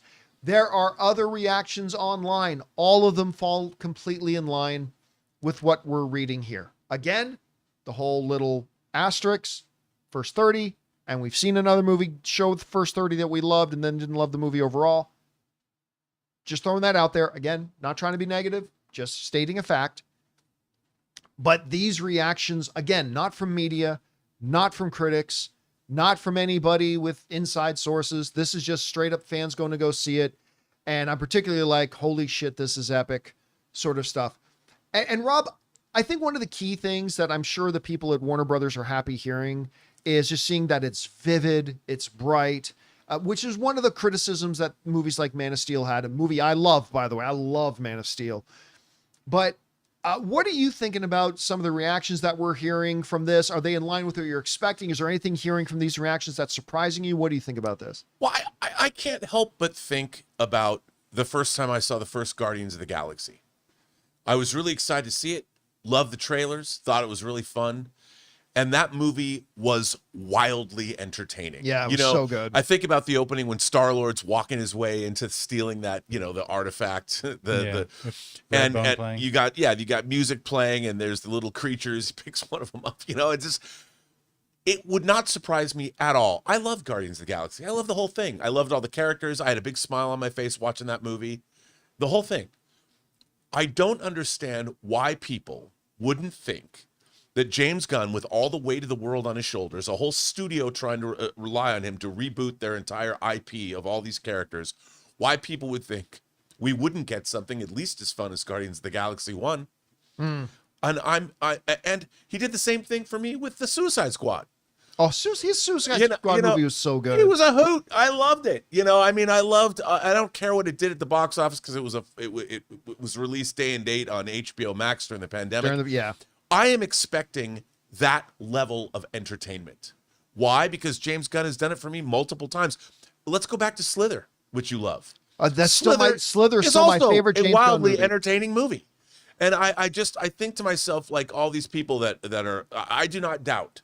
James Gunn has proved to me over and over and over again. And I got to work with him on a really tiny, low budget movie.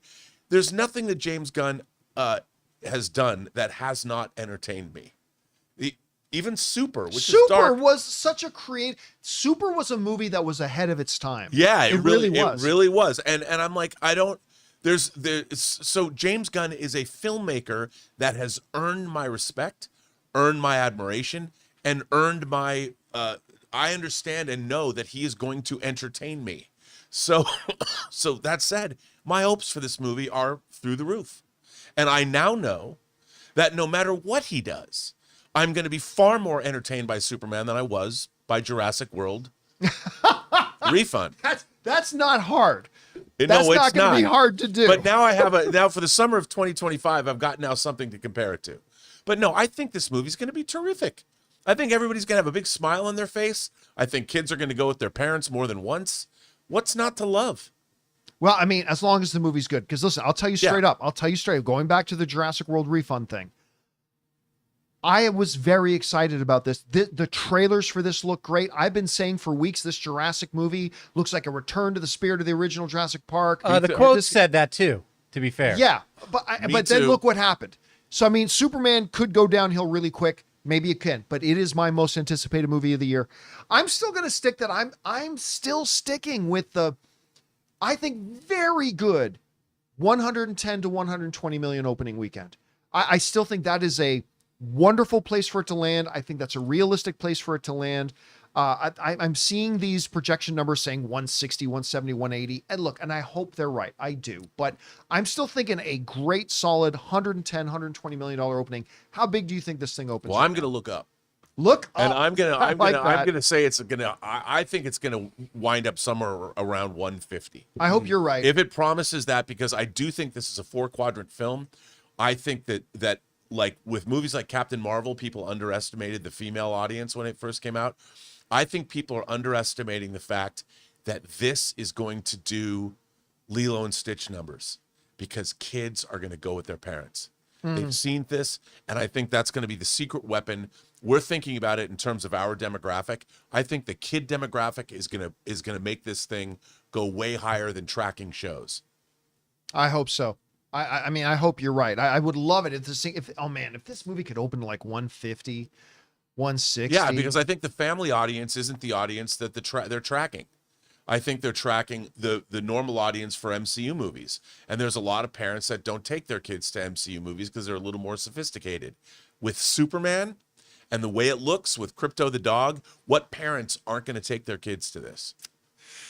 Guys, question is for you. What do you think about this? Actual movie fans have now, in different parts of the world, have been watching at least the first 30 minutes of Superman, and the reactions we're getting are through the roof. Again, saw that with Lightyear, and that didn't turn out so good. But, I mean, everybody seems to be losing their mind for this thing. I cannot wait. July 8th cannot get here fast enough. It's my most anticipated film of the year. Here's hoping it turns out solid. Whatever you guys are feeling about this, jump down to the comment section below and let us know your thoughts. All right, guys. With that down, it's time for us to move on, of course, to the most important part of our show, which is taking your topics and questions. Before we do, though, we're going to bid adieu to the great Robert Meyer Burnett, who has got to get to his second screening of Jurassic World Rebirth. Oh, I know you're very excited about that. Great job as always, Rob. Thank you, sir. That was a fun show. I'll be back tomorrow. All right, guys. Now let's move on over to your topics and questions that you guys have been firing into us. So, Jonathan, what are we starting off with? Be Cool Yolanda says, 10 years ago this week, we lost one of the great film composers of all time in James Horner. Yeah. He had the magical capability of pulling our heartstrings with few notes. He is a big reason why he's a movie score fan. His scores for The Rocketeer, here's two-part, both American Tales and Land Before Time were prominent in my childhood. His music for Braveheart, Wrath of Khan, and Mask of Zorro are so brilliant. His approach to film music is sorely missed today. What are your favorites from Horner? The score for Braveheart, I think, is honestly, and here's why. Because you can't instantly just start humming it and people will recognize it. I think it's one of the most underrated scores of all time. Remember, there are two functions that a great score can do.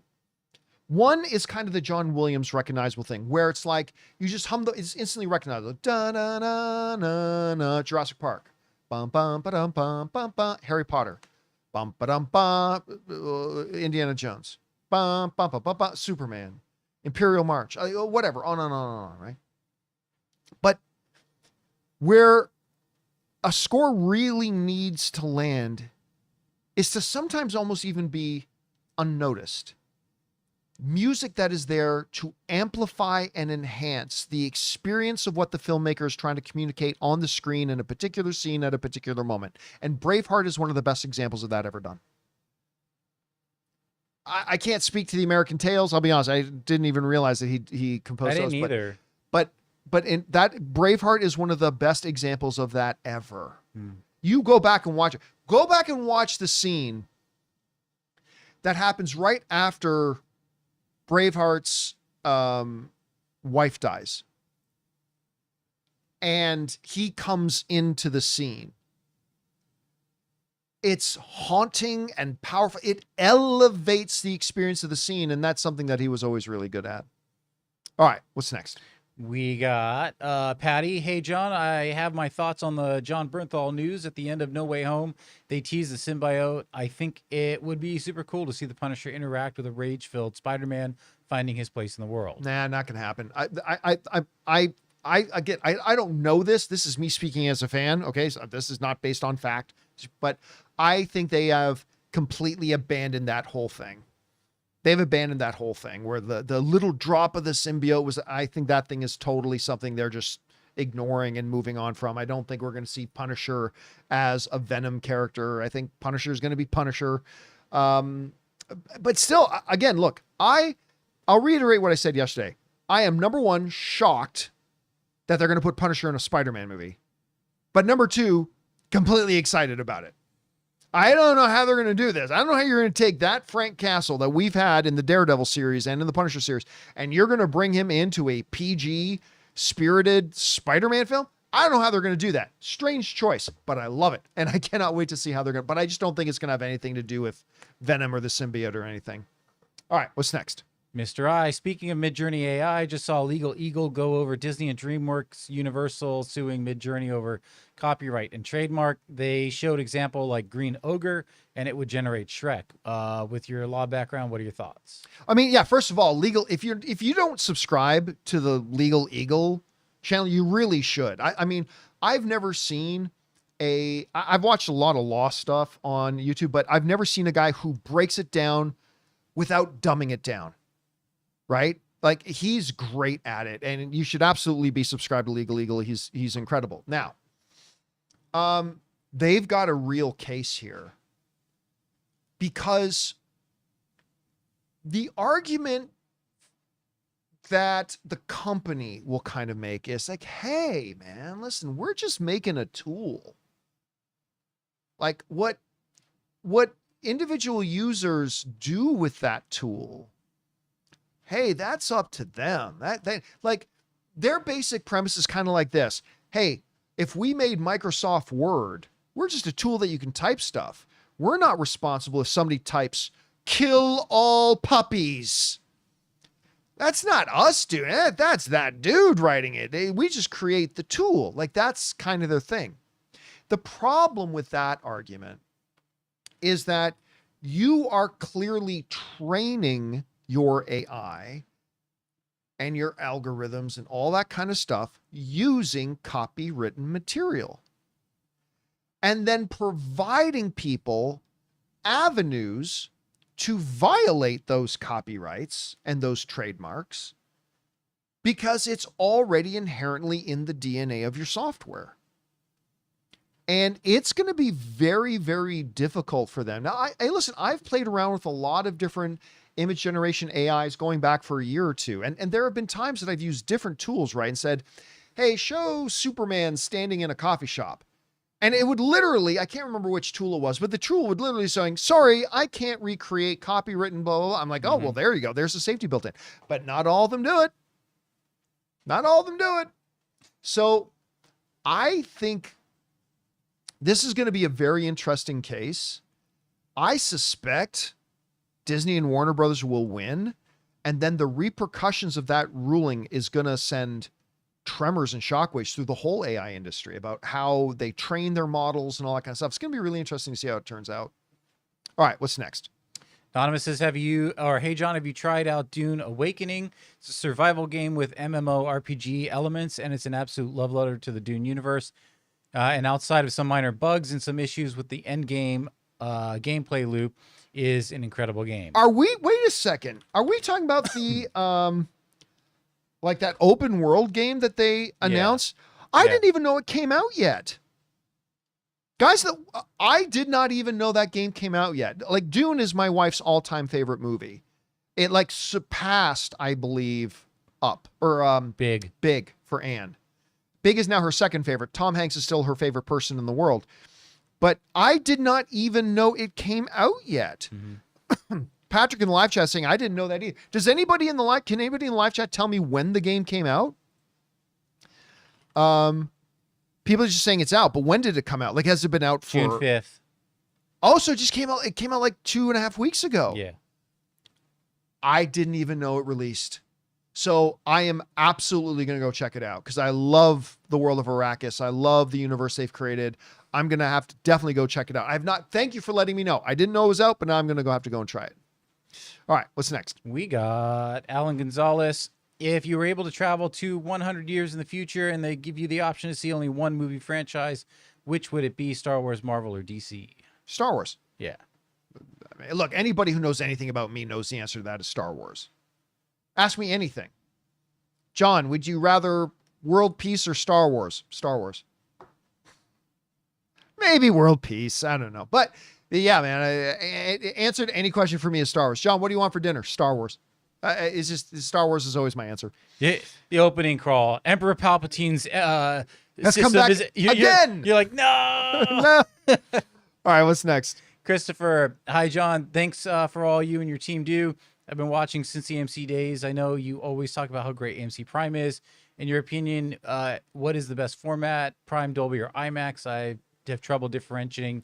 Dolby, it's the same seating and similar sound, but the projector is a little different. Yeah, Dolby Prime is the answer. Dolby Prime. It's literally a Dolby cinema that is a Prime theater. Yeah. And then there's Prime theaters without. Yeah, so there long as it are says Prime Dolby, theaters without Dolby. Yeah. But the Dolby Prime is my favorite. Now, listen, that's not taking anything away from the great IMAX experience. And even like a lot of AMC's just regular laser projecting theater now are great. But the Dolby Prime is always my first choice. That is my favorite movie environment to go and watch a movie in. It's always my first choice. If not that, IMAX is a great option. And even the regular theater is really good too. But Dolby Prime is my first choice. All right, what's next? Right Guy says, would you rather watch Quentin Tarantino do a live action Despicable Me? No. Wes Anderson and M. Night Shyamalan team up on a new The Wind in the Willows, or Domishi do a, let's see. Oh, and co-writer Julia Cho developing a new Toy Story spinoff movie. I would probably go with the latter. No, I'll go Tarantino doing Despicable Me. And here's why. I have been desperate. I love Quentin Tarantino. But the one thing I've always wanted is to see Quentin Tarantino get out of his own sandbox. He always makes the same kind of movie. Like you watch any film, watch 5 minutes of it, even if you didn't know it was a Quentin Tarantino film, you watch 5 minutes of Quentin Tarantino movie, you'll instantly know it's a Quentin Tarantino movie, right? Mm. And I've always wanted to see Tarantino get out of that comfort zone. That's why I was so excited initially a few years ago when the reports came out that he was looking at directing a Star Trek film. Simply because, yes, he's such a great filmmaker. I really want to see him expand his creative wings and do something a little bit different. So because of that, I will say him doing a Despicable Me.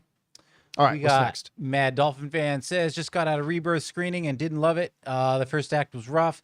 Took too long to arrive at the island, in my opinion. But once they got there, the movie had some good moments, just not enough to elevate my entire experience. I give it 2.5 out of 5. And I should point out that he sent that in 17 hours ago. Yeah. So that was before we said, I completely agree. It's got moments, man. It's not just decent moments. It's got some great moments, most of which they hint at in the trailers. And those moments are great. And I take nothing away from those scenes and those moments. They're fantastic. But it's too few and too far between. And the moments, unlike Jurassic Park, which was a great movie even without the dinosaurs, this is a terrible movie when it's not having the dinosaurs. And it's just overall it was a pretty rough experience with a few moments, a few flashes of brilliance. Yeah. All right, what's next? L. Scotty says, John, I had the Monday blues all day at work today. So this is yesterday, and end up listening to the show on the way home at 4:30. As soon as y'all said Screen Unseen was Jurassic Park Rebirth, I checked AMC and got tickets. It was Rebirth. Guess today wasn't so blue after all. I hope it worked out for you. Yeah, I ended up becoming blue after watching the movie. But yeah, listen, again, in my theater, when they finally confirmed and they brought the poster up on screen, now you're about to see Jurassic World Rebirth, the whole audience got excited. Again, they were clear. The theater was sold out, so they obviously all heard whispers that it was going to, but you just didn't know until for sure it came up on screen, and everybody was pretty excited. Anyway, I'm glad you had a chance to run out and see it. I hope you liked it more than I did. All right, what's next? James says, I went to a mystery movie tonight, Monday, and it was the new Jurassic Park movie. Spoiler-free review is that, oh, don't worry about it. It was a lot of fun with plenty of dinosaurs, not nitpicking, but I'd say it was my second or third favorite behind the original and maybe the first. Yeah, again, I'm glad you enjoyed it. I got a number of my peers who are film critics that saw it and enjoyed it, and that's great. It's all subjective. I thought it was a terrible movie. And there wasn't a lot of dinosaurs, and that's fine if the rest of your movie is really good, which it was not. But hey, listen, again, that's just me and clearly Rob. But if you watched it and enjoyed it, that's the important thing, and I'm glad you did. All right, what's next? Slaughter says, saw Jurassic last night after seeing the show yesterday. Got great seats. I was so bored. Really wanted it to like it, but found the writing painfully on the nose and the character moments forced. My sister loves Jurassic, though. Seeing her reaction was worth it. Yeah, listen, I'll tell you what. I remember Ann and I were talking when we came out about the movie, and I'm like, so what do you think? She's, well, it wasn't so good. But the more we talked about it, she got more and more negative, to the point when we were finally driving home in the car. She goes, you know what? No, that movie was terrible. I hated that movie. Like, it started off with her like kind of rationalizing as we came out. Oh, it wasn't all that good. Like, maybe. And then the more we talked, she got more and more negative till finally in the car. You know, no, that movie was terrible. I hated that movie. Yeah, it was. Yeah, I was pretty bored. Again, moments of greatness, but overall pretty bored. All right, what's next? Mr. Snivy says, went to Epic Universe and rode Monsters Unchained Nice. ride. It got me thinking, do you think Universal should give their monsters another shot in theaters? Aside from Invisible Man and Nosferatu, their recent outings like Wolfman, Abigail, and Renfield have flopped. Well, I mean, Abigail was a very small, low-budget film. I don't know if it flopped or not. I can't remember the box office numbers. The most important thing about Abigail was that it was a really good movie. Abigail was a lot of fun. I had a good time with it. Yeah, listen, they'll always go back. Now, I don't think they're going to take another shot at recreating the Dark Universe. Right. Remember that fiasco? I don't think they're going to do that. But will they continue to go back to their great classic monster movies? Absolutely they will. 100% they will. But if you're asking if I think they're going to try to remount the Dark Universe with this big shared monster cinematic universe, I don't think they're going to do that. I think they learned their lesson. They're not going to do that again. But just keep making good standalone movies. Again, Abigail was really great. I didn't like Nosferatu myself, but most people did, so that was a bit of a win. So yeah, they'll always go back to these movies. All right, what's next? Wade's Way, when you and Rob were discussing how Marvel will handle Punisher in Brand New Day, I realized they'll probably treat it as an MCU version of Lethal Weapon, Punisher as Riggs, Spider-Man as Murtaugh. Just a possibility. I don't think it'll have that tone. The problem is you can't do that with Frank. Yeah. He just doesn't have that. Right? No. That Riggs. I'm getting too old for this shit. No, it's just not. I mean, especially when you just watched him in Daredevil like that. And Frank, he's gone even deeper in the hole. Yeah, he went darker and deeper, and I don't know. I mean, if I hadn't already seen Daredevil Born Again, I think, yeah, maybe there's a way to do that. But man, they went so dark with Frank. I just don't know how they're going to be able to pull it off and make it feel like it's the same character. Like, that's my fear. And I'm excited about it. I am. But my fear is that we watch Frank in Spider-Man Brand New Day and go, this doesn't even feel like the same guy. Like, it feels like a different character. I'm sure they'll find a way around that, but I'm just saying that's my little fear. All right, what's next? Elbin says, LB says, hi, John and crew. First time writing in from the UK. Thank you, man. 28 years later on the weekend and absolutely loved it. Based on Danny Boyle's comments needing to fund part 3, what are the chances? What kind of money do they need to hit? Is Bone Temple box office included? No, it's not. Yeah, they've already shot Bone Temple. So the sequel to 28 Years Later is already done. And it's coming out in July. I'm not really sure how well it has to do. And listen, I'll be honest with you. I didn't like 28 Years Later all that much. I didn't think it was a bad film. It's not like Jurassic World where it's a bad film. I didn't think 28 Years was a bad film. Not at all. But it just wasn't nearly as good as I was thinking it looked and was hoping it would be. The movie meanders a lot. There's some really interesting philosophical stuff that happens in it. I really like that the infected actually evolve. I thought there were some very interesting things and some great performances, but overall, the movie just kind of slugs along and meanders and a very odd ending. So it just didn't work for me nearly as well. Now, I think it's off to a pretty decent financial start. I think it made like 60 million worldwide so far. What the actual numbers it needs to hit, I'm not sure, but however this one does, my guess is that the second one won't do as well. Because honestly, I'm just talking to too many people that kind of felt the same way about it as I did, that it's not a great movie. Again, I liked it. In a world of thumbs up or thumbs down, I give it a thumbs up, but not super enthusiastically. So I don't know if they're going to get to make the third one. I'll be honest with you. The plan is for them to do 3, but the studio isn't just going to throw money into a fire pit. And if they don't think they're going to get their results from it, they won't do 3. And my guess right now, just a pure guess, pure speculation, I could be way wrong, no big deal. But my guess is right now, I don't think we're going to get a third one. All right, what's next? We got Mustang Racer. Hey, John, so I saw your Jurassic World review, and I was hoping it was good. I really had high hopes, but after listening to your review, I'm wondering if I may wait for it on streaming. July is already a packed month, so I might skip this one. Yeah, you might. But again, I want to reemphasize this too. I am but one opinion, right? My opinion is totally valid. I think rather astute, but it is still just one opinion, and all film is subjective. You've heard from 1 or 2 people write into me today that say they liked it, and maybe you will too.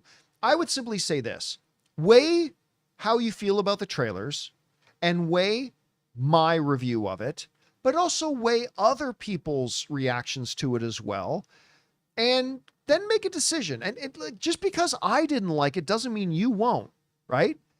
No matter how much I love or hate a movie doesn't automatically mean you'll love or hate it too.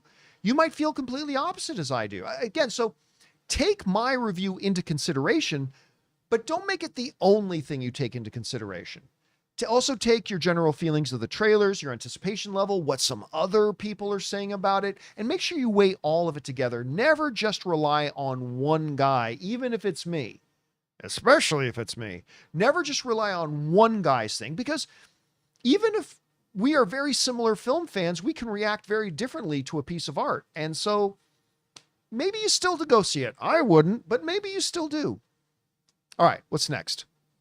Marie Seifring says, hey, John and crew, I found the show Murderbot on Apple TV. Plus, Alexander Skarsgård plays the lead. It's been a lot of fun so far. You know what? That show did not look interesting to me.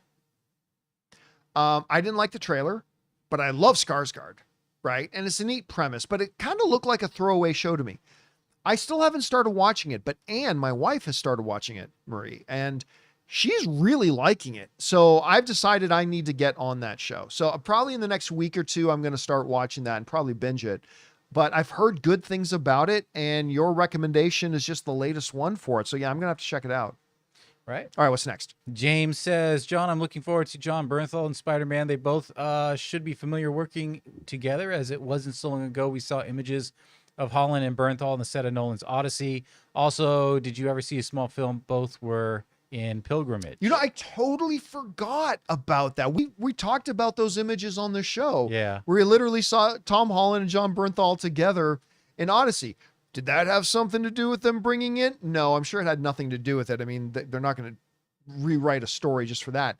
But that is going to be one of the advantages, that once they hit the set of Spider-Man, they're already going to have a little bit of a shorthand. They have experience working together. They'll know how to play off each other a little bit. It's not like they've been in the same TV show for 5 years together. But again, having that experience together is only going to help them when they make the Spider-Man movie. All right, what's next?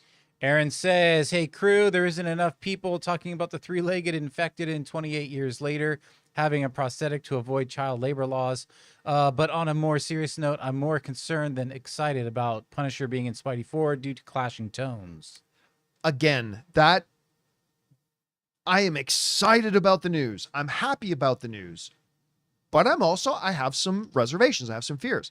Again, like I said just a few minutes ago, my biggest concern is that in adapting Frank for a PG-13 Spider-Man movie that's supposed to be more family friendly, my fear is that Frank comes across as a totally different guy than the one we saw in Daredevil Born Again and will see in the Punisher special. Because, like, we've already heard John Bernthal talk about the Punisher special they're going to make for Disney Plus, and he's saying it is going to be violent, and it's going to be gory, and it's going to be quote-unquote hardcore. Okay, yes, thank you, please, may I have some more? You can't do any of that in a Spider-Man movie. You can't have Frank. I mean, and Frank swore a lot. I mean, if there was a swear jar for Frank in Daredevil Born Again, there'd be a lot of dollar bills in that jar. And again, and I'm sure they'll find a way to adapt it. I'm just saying my fear is it's like this feels like a totally different Frank Castle than the one we had in Daredevil. And I hope they find a way around that. All right, what's next? Dan says JW Rebirth had a really good opening scene and then a slow next hour. There was a serious lack of awe and wonder. Didn't care about the characters. No spoilers, but the first time you see a full dinosaur was someone stuck in traffic. Baffling and no good. Yeah, and again, the opening scene would be fine if it wasn't for the Final Destination Snickers wrapper. That was so stupid. It's like, really?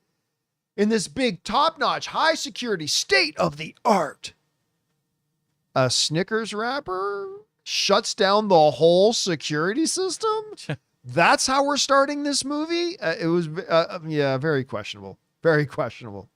All right, what's next? Link says, given that the habits of movie theaters directly affect the bottom line of movie studios, namely showing too many ads, do you think studios should put in their contracts of distribution how many ads are allowed to be played in front of their films? They should, but the problem is that studios and distributors are part of the problem. They want trailers playing in front of the movies of their movies. Yeah. Now, listen, I think it was the head of Paramount who literally at CinemaCon last year got up and said to the theater owners, because remember, CinemaCon is a movie theater owners convention. And the head of Paramount got up and said, guys, can you please start reducing the amount of trailers you play? People don't even remember which trailers they saw. You're playing so many trailers. People aren't even remembering which trailers they watched. It's so self-defeating. And he's right. But studios have been a part of the problem in wanting more and more of their trailers being played. So hopefully it's something they can correct soon. All right, what's next? All right. Sort of along the same lines, Real Talk says, hey, John and crew, I've tried asking my local AMC and corporate about the excessive trailers, but they just deflect. What else can we as movie fans do to get AMC to understand this is unacceptable? It's frustrating. It feels like they don't care. Thanks, Bring on the Filthy.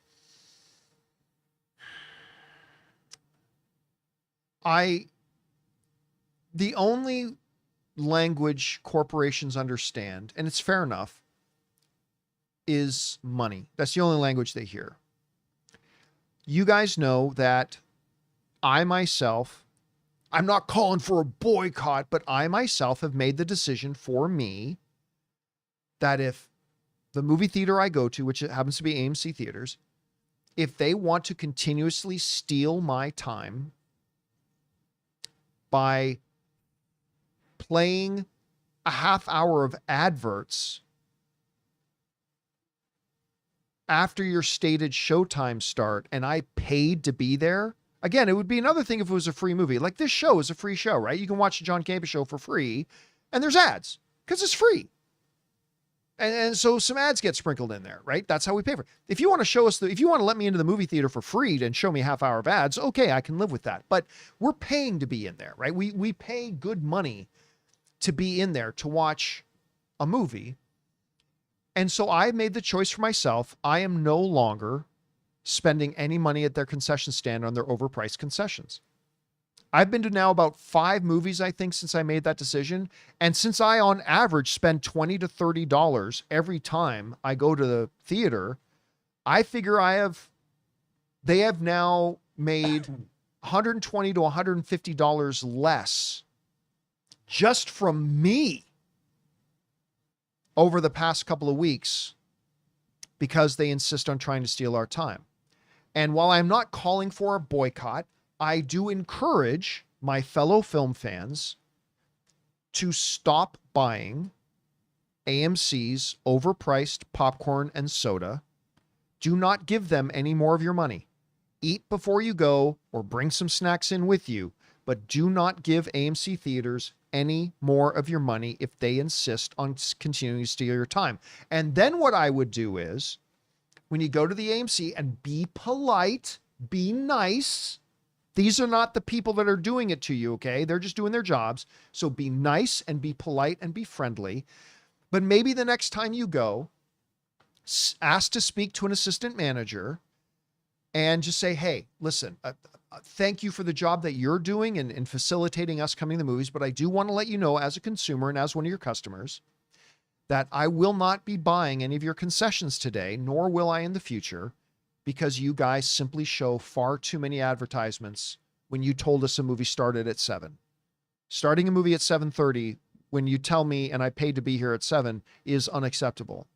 So as a result, I just want to let you know that I will not be buying any of your popcorn or soda when I come here to your facility now until changes are made. I've let the manager at my local AMC know that I'm doing that. And maybe if enough people do that, if enough people start going to AMC assistant managers, being polite and friendly and nice and respectful, and letting them know, they will pass that on. And if enough people start doing it, maybe something will happen. I don't expect enough people will do it, but if enough people did, I think you'd start to see something change. All right, what's next? Anonymous says, could do with pep talk. John got a pretty good job opportunity on the table, but I'd have to move across the country, and I've never lived in a big city. Is it just me? Oh no, it is just me who would move, but I'd be leaving a lot behind here. Any words to get over my fears? I was in the very same situation once. I lived in a community where I had established a really great circle of friends and loved ones. And then I got a really great job opportunity. But it meant having a great job and higher paying job and all this kind of stuff. But it also meant having to leave this great support group, this great circle of friends and loved ones that I had developed over a course of years. And just as I was struggling with that, the movie Clerks 2 came out. And if you guys remember Clerks 2, that's the whole premise of the movie. That one of the guys has an opportunity to have this job, but it means moving away from all of his friends. So how do you balance that out? I ultimately decided not to take the job and not make the move, but that doesn't mean that's the right decision for you. You really got to weigh it out. But I think my personal thought is, I think we overestimate the importance of our career and underestimate the importance of being close to those that we love. That's why when I first came to Los Angeles from Canada, my plan was only to be down here for a year. That was it. I was going to come down for a year. I was going to do my stuff from here for a year. I was going to meet some of the people that meet some filmmakers, meet some of the people that I gotten to know online that lived in Los Angeles. And then I met Anne. Ended up falling in love and couldn't imagine my life without her. And so I'm here now. But, I mean, anything short of that, I was going to move back to Canada. I still will move back to Canada at some point with Anne. But, I mean, so you got to just figure it out and evaluate it for yourself. All I would say is this. Do not underestimate the importance in life of having that circle around you. That doesn't mean you should never leave it. I'm just saying, make sure you weigh it appropriately as you're trying to make your decision. All right, what's next? We got Bernard, who says, my wife gets jealous because I listen to you nonstop, but I caught her listening too. During your RV video, you called yourself a third-rate YouTuber, and she yelled, "You tell Campea he's not third-rate. I'll pay for the super chat." You heard her, John. Oh, thank you, man. I appreciate that. You know what's really funny? We literally had this happen once. Ann and I, we were in a restaurant, and this couple comes up to us and says, "Pardon us, but you're John Campea, right?" And we're like, "Yeah." But what happened was, it was the wife heard my voice talking to Anne, and she said to me, she goes, my husband has you on every day, so I know your voice real well. And I, without even looking at you, I could hear you talking to Anne. And I said, I think John Campea is in this room. And they looked around and they saw us, and that has happened to us so many times where we've had like a couple come up and the wife is like, yeah, he watches you all the time, and I just know your voice by heart now, which is really hilarious. So my apologies to all the wives, but thank you for that. I appreciate that very much. All right, what's next? Revelatory voice says, you may hate the idea, but it looks like Henry Cavill fits the physical description of the mysterious Ultraman down to the hair. It's either ingenious or implosive. Thoughts? I don't believe it for a second. Again, listen, I don't know the fact. I could be wrong. I got nothing. I don't, if it ends up being it, but I do not believe for a second it's Henry Cavill at all, remotely. All right, what's next? Casey Mack, hey, John and family, how are you guys doing today? Well, it's been 3 trailers for the movie Weapons, and after the latest trailer, I really can say I still have no idea what's going on in this movie, and that's good news. Have you seen the new Weapons trailer? We absolutely know what the premise of this movie is. What are you talking about? They've set it up right from the first trailer. For those of you who don't know, it's basically this. At 1-something in the morning, one night, every child who are in a certain class at school, and only children in that class, wake up in the middle of the night and sneak out of their house and disappear and have not been seen from since. And as a community is angry and scared, wondering where their kids are, a lot of the blame starts to get directed at the teacher of that class. They're all asking, what did you do? And like, who has no idea what's going on either. That's the premise of the film. I mean, what do you mean you don't know what's going? That's pretty clear. Now, what's the answer to the mystery? Well, obviously we don't want that in the trailers. We don't want the solution or the answers in our trailer, but they pretty much very detailed set up what this movie's about. And yeah, the trailers have been great. I remember they showed us our first previews for it when we were at CinemaCon back in April. We were excited about it then. All the new trailers will look fantastic as well. I cannot wait to see this movie. Very excited for it. All right, what's next? Mr. I says, saw Jurassic Park Rebirth last night. They hinted at prehistoric fish like megalodons and Dunkleosteus. Thanks, man. The giant fish head in a net. Left me asking how they get DNA for those. As far as I know, mosquitoes don't swim. Jurassic World Rebirth is better than Jurassic Park 3, and Jurassic World 3 barely. I might say because of the good stuff in it that it might be better. Again, I don't think this was the worst Jurassic movie, but that's a very good question. Well, listen, in the first Jurassic Park, they never said that that was the only way they got dino DNA. Remember, Mr. DNA just does little things like amber. You know, mosquito got it, and then it got stuck in molasses. It's like molasses in your mouth. And it became amber. But nowhere did they say that that was the only way they managed to get DNA. It's a stretch, yes, but it is a loophole then for them. But that is a very good question. Like, how'd they get fish blood out of a mosquito? That's actually a very good question. I'll say that their loophole is that they never said that was the only way they got DNA. I know that's weak, but that's the best I got. All right, what's next? We got Biggest Stiggus here. Nice Life of Brian reference. I think I have CTE now. Saw 28 inches later. I think you meant 28 years later. No, I think you knew exactly what he said. Yeah. In 40X, got whiplash from the alpha chase scene. It feels like I got hit upside the head with a hammer. Man, that movie in 40X. I can't. You know, it's funny. Ann and I went to the Dodger game the other night with our friends Kat and Kevin. Kevin's a semi-regular on the television show Grey's Anatomy. Anyway, so we went to the Dodger game with them. And during the game, they turned to me and said, by the way, when did you go see 28 weeks or 28 years later? I'm like, how did you? I said, I didn't love it too much, but what did you think? She had said, the movie's not that great, but we saw it in 4DX. And I'm like, oh no, I can't even imagine watching that movie in 4DX. Like for Twisters, that makes sense. For F1, it makes sense. But in 40X, that would be just, and they said, yeah, whenever like arrows would go through, they'd have this little wind thing hit the back of your head. And it's like, all right, I can't imagine watching that movie in 40X. The next movie I want to see in 40X is F1. I'm going to go see it tomorrow night. So I'm excited for that. All right, what's next? Thomas Patterson, man, I really like Jurassic World Rebirth. Certainly better than the crap that were Dominion and Fallen Kingdom. I also hate 3 and The Lost World. I think it's Spielberg's only bad film. So top 3 for me might even be better than the first Pratt one. You liked it more than I did. Again, I don't think it was the worst of them.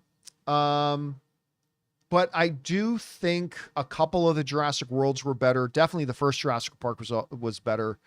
I'd say it's better than Jurassic Park 3. But yeah, I again, to me, the big weakness of it is it's just a bad movie without the dinosaurs. And that's fine. But if you're going to be that bad without the dinosaurs, you need to have more dinosaur set pieces in it to make up for it. And unfortunately, it was a movie that was really bad without the dinosaurs and then not much of the dinosaurs. And for me, it was kind of a lethal combo. But I'm glad you liked it more than I did. All right, what's next? Bueller says, I saw Jurassic World Rebirth yesterday, and I have no clue why they would imply people are fed up with the dinos. I feel like the first films of each of the trilogies were the best. Something about the park setting worked best. Where do they go from here? I honestly, I don't think there's any, Ann and I talked about that specifically. Where do you go from here? Like you literally now say, okay, you had the park, then you had a secret park, and then they kind of got out. Now they're all over the world. But now in this movie, you're saying, but now they're dying off and they can only live in this one little area. What do you do now? I really think they need to wrap this up. I think this needs to be the last one. They can't think of anything else to do with them now. They're even repeating plot threads like, oh no, this family gets a bit. Well, didn't we already do that? So I think they just need to wrap this thing up. But then again, listen, it's early, but I saw the early tracking and a lot of people are going to see this movie. Like AMC Screen Unseens for the first time ever, I'm sure, have sold out because people got wind that it was going to be this Jurassic thing movie. This movie can still make a lot of money. And if it does make a lot of money, doesn't matter how bad it is, they're going to make another one. All right, what's next? We got Anonymous. Dark Universe was mentioned. Maybe I'm dumb, so help me understand. I thought Frankenstein was public domain, so what makes the Dark Universe special compared to the new Del Toro film or the crappy one with McAvoy and Potter? Remember, just because something... Let's use Superman as an example. Superman is going to become public domain in a couple of years, provided Warner Brothers doesn't win some court cases. But theoretically, Superman is going to become public domain. The character himself in its totality does not become public domain, right? For example, when Superman was first introduced, he didn't fly. Flying Superman came later. So if you want to make a Superman movie, cool, but anything that got introduced in Superman by somebody else later on after its inception, you can't use. Thor is public domain. Rob and I can make a Thor movie today if we want. Here's the trick. We can only use Thor elements that are in the old mythology. Anything that's been introduced to the Thor character over the past 30, 40 years is not something we can use. Nothing that Marvel has introduced with the character, nothing that anything, or even came into the comic books later on, we can't use. Only the original mythology. So, yeah, Frankenstein's the thing you can still go back to, but the thing with Universal is you can go back and use any Frankenstein trope you want because you're the studio that's introduced all of them. Whereas everybody else can only use Frankenstein elements that are in the original writings that have become public domain. So it's an important distinction that you got to keep in mind. And that's why, even though there's a number of characters who are open public domain, You can't really make an interesting Thor thing today. That's why, like, a lot of people, I saw some people when Thor, or not Thor, but when God of War came out, the second one, and Thor shows up, right? A lot of people think they should have made Thor a little bit more like in the movies. You can't. They put Thor in there, but the reason he was completely unlike any Thor you've ever seen in the movies is because you can't use a lot of the stuff about Thor other than stuff that's in the original mythology. Anyway, so that's that. All right, what's next? All right, here's our last of the tips. Disappointed Canadian says Jurassic Park World movie rankings. So one would be Jurassic Park, then Jurassic World, followed by Rebirth in third place. Jurassic Park 3 would be fourth. Fifth place is Lost World. Sixth place would be Fallen Kingdom. And seventh, Rebirth. Note, for me, he put Rebirth twice in there. But for me... He probably meant something else at number 3. Yeah. Jurassic movies rival the Karate Kid with having the widest disparity between the first and the sequels. I like Karate Kid 2. Karate Kid Theory I didn't like. Yeah, Karate Kid 2 is when they go to Japan, right? Yes. Yeah, I didn't... Yeah, I mean, I like Karate Kid 2. Yeah, I like Karate Kid 2. But 3 was bad. Yeah, and I never saw the one with, what's her name? 2-time Academy Award winner. Yeah, that was, oh my God, I don't even remember what it was called. Because it wasn't just Karate Kid 4, it was like something else. No, but she's won 2 Academy Awards. Why am I freezing on her name? She was in $1 Million Baby. Hilary Swank. Yes. Michael Burgett in the live chat was the first one to come. That's right, Hilary Swank. I never did see that one with Hilary Swank. Yeah. Or if I did, I've just completely forgotten about it. It's forgettable. Yeah. Oh, but yeah, too bad. I really didn't like this new one at all. Yeah. All right, guys. And that'll do it for today's installment of the John Campea Show podcast. Thank you so much for being here and making our little show part of your day. Big special thank you for all of you guys who sent in the questions. Number one, because you gave us great fun things to talk about. But number two, you supported this channel as you did it, and all of us involved with the show. Thank you guys so very much for your support. Big special thanks to Robert Meyer Burnett and to Jonathan Voikel. Thanks a lot, Jonathan. See you guys. And listen, my plan, guys, tonight, remember, Ironheart does drop the first 3 episodes. My plan is to do a quick reaction to each one of the first 3 episodes tonight. So keep your eye on the channel. We'll see. I don't know if I really hate it. Maybe I won't do that, but keep a half an eye on the channel. Maybe I'll drop a little reaction to those, or maybe I'll just save it till tomorrow. Anyway, guys, thank you so much. Remember, everybody, make sure you click the thumbs up button, leave a comment down below, even just to say how nice you think my shirt looks today. All that stuff feeds the YouTube algorithm gods and helps us out a great deal. So thank you for that. That'll do it for us for now, guys. Thanks a lot for being here. And until next time, my friends, bye-bye.